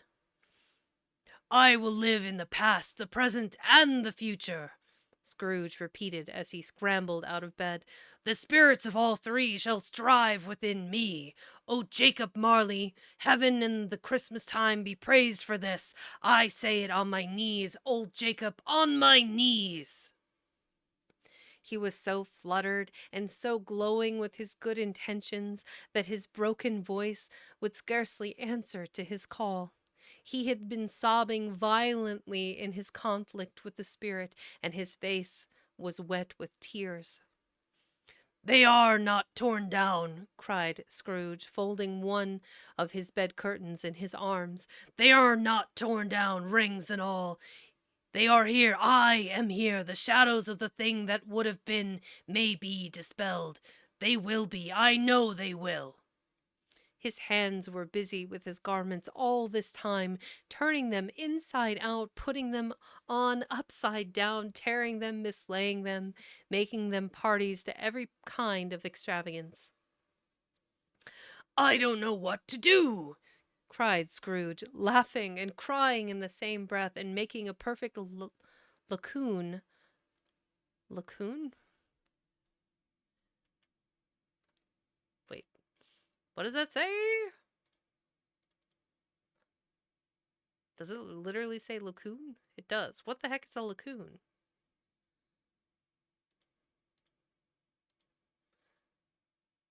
Okay.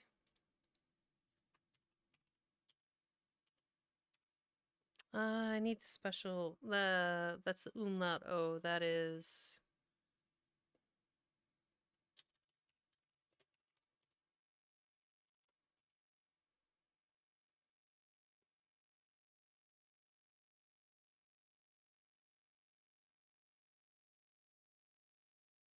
A, E's, C's, regular alphabet.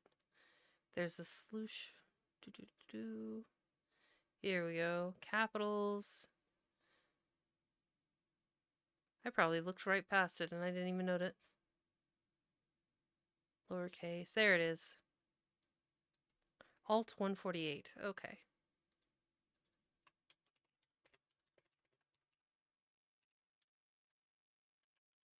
Whoops, not 148.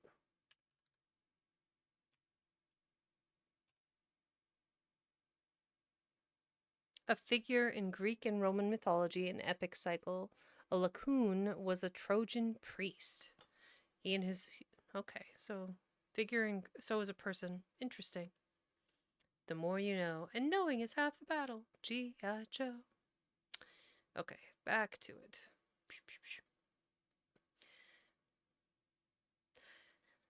And making a perfect lacoon of himself with his stockings. I am as light as a feather. I am as happy as an angel. I am as merry as a schoolboy. I am as giddy as a drunken man. A Merry Christmas to everybody. A Happy New Year to all the world. Hello there. Whoop! Hello! He had frisked into the sitting room and was now standing there, perfectly winded. There's the saucepan. There's the saucepan that the gruel was in, cried Scrooge, starting off again and going round the fireplace. There's the door by which the ghost of Jacob Marley entered. There's the corner where the ghost of Christmas present sat. There's the window where I saw the wandering spirits. It's all right. It's all true. It all happened. Ha ha ha! Really, for a man who had been out of practice for so many years, it was a splendid laugh, a most illustrious laugh. The father of a long line of brilliant laughs. I don't know what day of the month it is, said Scrooge. I don't know how long I've been among the spirits. I don't know anything. I'm quite a baby. Never mind. I don't care. I'd rather be a baby. Hullo, whoop! Hullo there! Hullo here! he was checked in his transports by the churches ringing out the lustiest peals he had ever heard. Clash, clang, hammer, ding dong bell, bell dong ding, hammer clang clash. Oh, glorious, glorious! Running to the window, he opened it and put out his head. No fog, no mist, clear, bright, jovial, stirring cold, cold, piping for the blood to dance to. Golden sunlight, heavenly sky, sweet fresh air, merry bells. Oh, glorious, glorious! "What's today?" cried Scrooge, calling downward to a boy in Sunday clothes, who perhaps had loitered in the inn to look about him. "Eh?" returned the boy with all his might of wonder. "What's today, my fine fellow?" said Scrooge. "Today?" replied the boy. "Why, Christmas Day." "It's Christmas Day!" said Scrooge to himself. "I haven't missed it. The spirits have done it all in one night.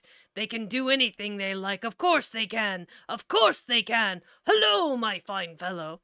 "Hello," returned the boy. "Do you know the poulterers in the next street but one, at the corner?" Scrooge inquired. "I should hope I did," replied the lad. "An intelligent boy," said Scrooge. "A remarkable boy. Do you know whether they've sold the prize turkey that was hanging up there? Not the little prize turkey, the big one." "What? The one as big as me?" returned the boy. "What a delightful boy!" said Scrooge. "It's a pleasure to talk to him. Yes, my buck." "It's hanging there now," replied the boy. "Is it?" said Scrooge. "Go and buy it." "Walker!" exclaimed the boy. "No, no," said Scrooge. I am in earnest. Go and buy it and tell him to bring it here, that I may give them the direction where to take it.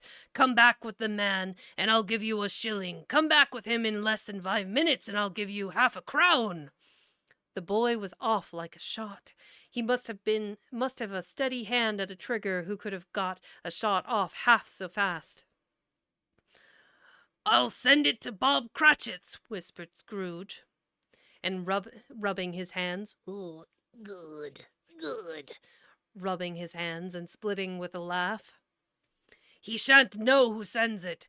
It's twice the size of Tiny Tim. Joe Miller never made such a joke as sending it to Bob's Wilby."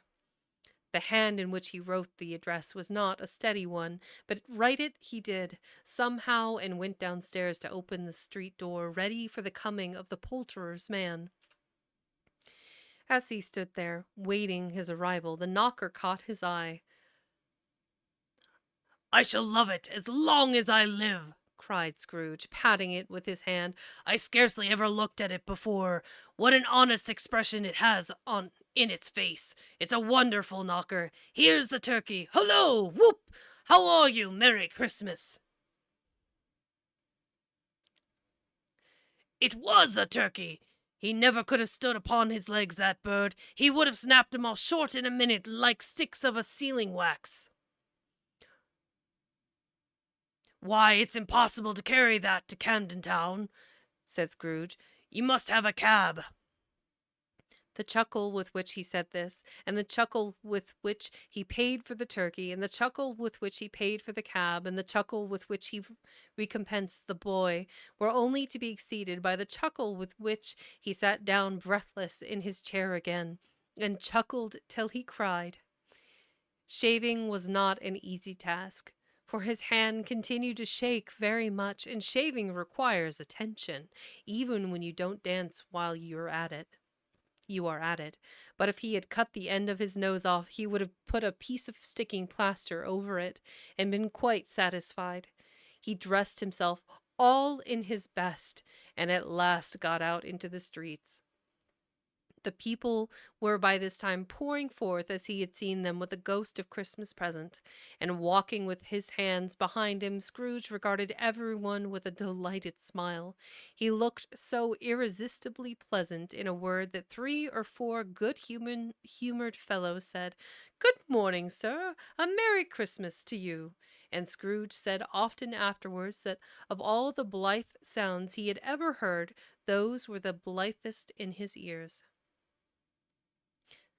The way Topper went after the plump sister was an outrage on the credulity of human nature. Credulity. Hey, I'm getting better at saying it. There you go. Just takes about 30 million times. Oh man, yeah, Topper was after the sister. Everybody's like, "Oh, no, no, no!" Ha ha ha. That's so funny. Oh, the plumpest sister. Gonna get hers. Wonderful. He had not gone far when, coming on towards him, he beheld the portly gentleman who had walked into his counting house the day before and said, "Scrooge and Marley's, I believe." It sent a pang across his heart to think how this old gentleman would look upon him when they met, but he knew what path lay straight before him, and he took it. "My dear sir," said Scrooge, quickening his pace and taking the old gentleman by both his hands. "How do you do? I hope you succeeded yesterday. It was very kind of you. A Merry Christmas to you, sir." "Mr. Scrooge?" "Yes," said Scrooge. "That is my name, and I fear it may not be pleasant to you. Allow me to ask your pardon, and will you have the goodness—" Here Scrooge whispered in his ear. "Lord bless me!" cried the gentleman as if his breath were taken away. "My dear Mr. Scrooge, are you serious?" "If you please," said Scrooge. "Not a farthing less. A great many back payments are included in it, I assure you. Will you do me the favor?" "My dear sir," said the other, shaking hands with him, "I don't know what to say to so much munifi. Don't don't say anything, please," retorted Scrooge. "Come and see me. Will you come and see me?" "I will," cried the old gentleman, and it was clear he meant to do it. "Thank ye," said Scrooge. "I am much obliged to you. I thank you 50 times. Bless you." He went to church and walked about the streets and watched the people hurrying to and fro and patted children on the head and questioned beggars and looked down into the kitchens of houses and up to the windows and found that everything could yield him pleasure. He had never dreamed that any walk, that anything could give him so much happiness. In the afternoon he turned his steps towards his nephew's house. He passed the door a dozen times before he had the courage to go up and knock, but he made a dash and did it. "Is your master at home, my dear?" said Scrooge to the girl. Nice girl. Very. "Yes, sir." "Where is he, my love?" said Scrooge. "He is in the dining room, sir, along with mistress. I'll show you upstairs, if you please." "Yet, thankee. He knows me," said Scrooge, with his hand already on the dining room lock. "I'll go in here, my dear." He turned it gently and sidled his face in. Round the door they were looking at the table, which was spread out in great array, for these young housekeepers are always nervous on such points, and like to see that everything is right. "Fred!" said Scrooge. Dear heart alive, how his niece by marriage started! Scrooge had forgotten for the moment about her sitting in the corner with the footstool, or he wouldn't have done it on any account. "Why, bless my soul!" cried Fred. "Who's that?" "It's I, your Uncle Scrooge. I have come to dinner. Will you let me in, Fred?" Let him in? It is a mercy he didn't shake his arm off. He was at home in 5 minutes. Nothing could be heartier. His niece looked just the same. So did Topper when he came. So did the plump sister when she came. So did everyone when they came. Wonderful party, wonderful games, wonderful unanimity. Unanimity. That looks weird.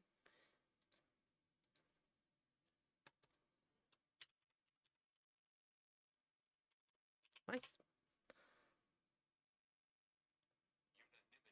Unanimity. Okay. Where was I? Blah, blah, blah, blah, blah, blah. Wonderful party, wonderful games, wonderful unanimity. Oh my God. Why am I struggling today? Wonderful games, wonderful unanimity. Yes. Wonderful happiness. Wonderful happiness. But he was early at the office next morning. Oh, he was early there if he could only be there first and catch Bob Cratchit coming late. That was the thing he had set his heart upon, and he did it. Yes, he did it. The clock struck 9. No Bob. A quarter past. No Bob. He was full 18 minutes and a half behind his time. Scrooge sat with his door wide open, that he might see him come into the tank. His hat was off before he opened the door, his comforter too. He was on his stool in a jiffy, driving away with his pen, as if he were trying to overtake 9 o'clock. "Hello!" growled Scrooge in his accustomed voice, as near as he could feign it. "What do you mean by coming here at this time of day?" "I am very sorry, sir," said Bob. "I am behind my time." "You are?" repeated Scrooge. "Yes, I think you are. Step this way, sir, if you please." "It's only once a year, sir," pleaded Bob, appearing from the tank. "It shall not be repeated. I was making rather merry yesterday, sir." "Now, I tell you what, my friend," said Scrooge, "I am not going to stand this sort of thing any longer, and therefore," he continued, leaping from his stool and giving Bob such a dig in the waistcoat that he staggered back into the tank again, "and therefore I am about to raise your salary." Bob trembled and got a little nearer to the ruler. He had a momentary idea of knocking Scrooge down with it, holding him and calling him to the people in the court for help in a strait waistcoat. "A Merry Christmas, Bob," said Scrooge with an earnestness that could not be mistaken, as he clapped him on the back. Oh, well, that's pretty much one more page. "A merrier Christmas, Bob, my good fellow, than I have given you for many a year. I'll raise your salary and endeavor to assist you struggling family, and we will discuss your affairs this very afternoon over a Christmas bowl of smoking bishop. Bob, make up the fires and buy another coal scuttle before you dot another I, Bob Cratchit." Scrooge was better than his word. He did it all and infinitely more, and to Tiny Tim, who did not die, he was a second father. He became as good a friend, as good a master, and as good a man as the good old city knew, or any other good old city, town, or borough in the good old world. Some people laughed to see the alteration in him, but he let them laugh, and little heeded them, for he was wise enough to know that nothing ever happened on this globe for good at which some people did not have their fill of laughter in the outset. And knowing that such as these would be blind anyway, he thought it quite as well that they should wrinkle up their eyes and grins as have the malady and less attractive forms. His own heart laughed, and that was quite enough for him. He had no further intercourse with spirits, but lived upon the total abstinence principle ever afterwards, and it was always said of him that he knew how to keep Christmas well, if any man alive possessed the knowledge. May that be truly said of us and all of us. And so, as Tiny Tim observed, God bless us, every one. Aw, it was so cute. Yeah, that was a good one. That was a good one. The Plump Sisters getting chased about the room. Get it, sister. Okay. I'll switch over here. So, that was another amazing book by Charles Dickens. That was the first of his that I've read since I started reading back in October. Those of you that are here from the very beginning, I started in October and read more horror-based books, scary stuff. Mary Shelley's Frankenstein, Bram Stoker's Dracula, The Raven and the Writing Desk by Edgar Allan Poe, and various other poetry that he had done. And then through November, we covered a wide variety of fantastic stories: Peter Pan, Treasure Island. It's been a wild ride. I really like the books that we've covered, and I have many more to come. Um, Obviously, with finishing this book today in such short order, I will have to come up with one of those other books off my list starting next week. So, Wednesday, Friday, and then I'll be skipping Sunday again next week because I am going to go up to Sheep Mountain Lodge. So I will be in a cold, dark cabin in the woods. No, I'm gonna be up in some cabins with some friends and the dogs, and enjoy the spectacular views far away from people. Starry night skies. There's a hot tub up there. It's fantastic. 10 out of 10 would recommend if you're ever in Alaska to go check it out. All right, so we are finishing a little bit early today. It was only 2.5 hours, which not so bad. But I'm probably gonna run over to the store. I have shopping to do, including Mom has requested deviled eggs for Christmas, a fruit tray, deviled eggs, etc., etc. So I need to pick up some various ingredients for that, and then I will be talking to all of you lovely people next week. So, um, in what's the word I want to use? In the theme of Christmas. Yes, we will raid. It'll probably be Bear. I want to see who's out there and who might need a hand. I mean, each and every single person that goes along to say hello to my friends, I appreciate. So, in the theme of Christmas and good cheer, Merry Christmas, everyone, and I will see you next week before the new year. So, bear with me a second.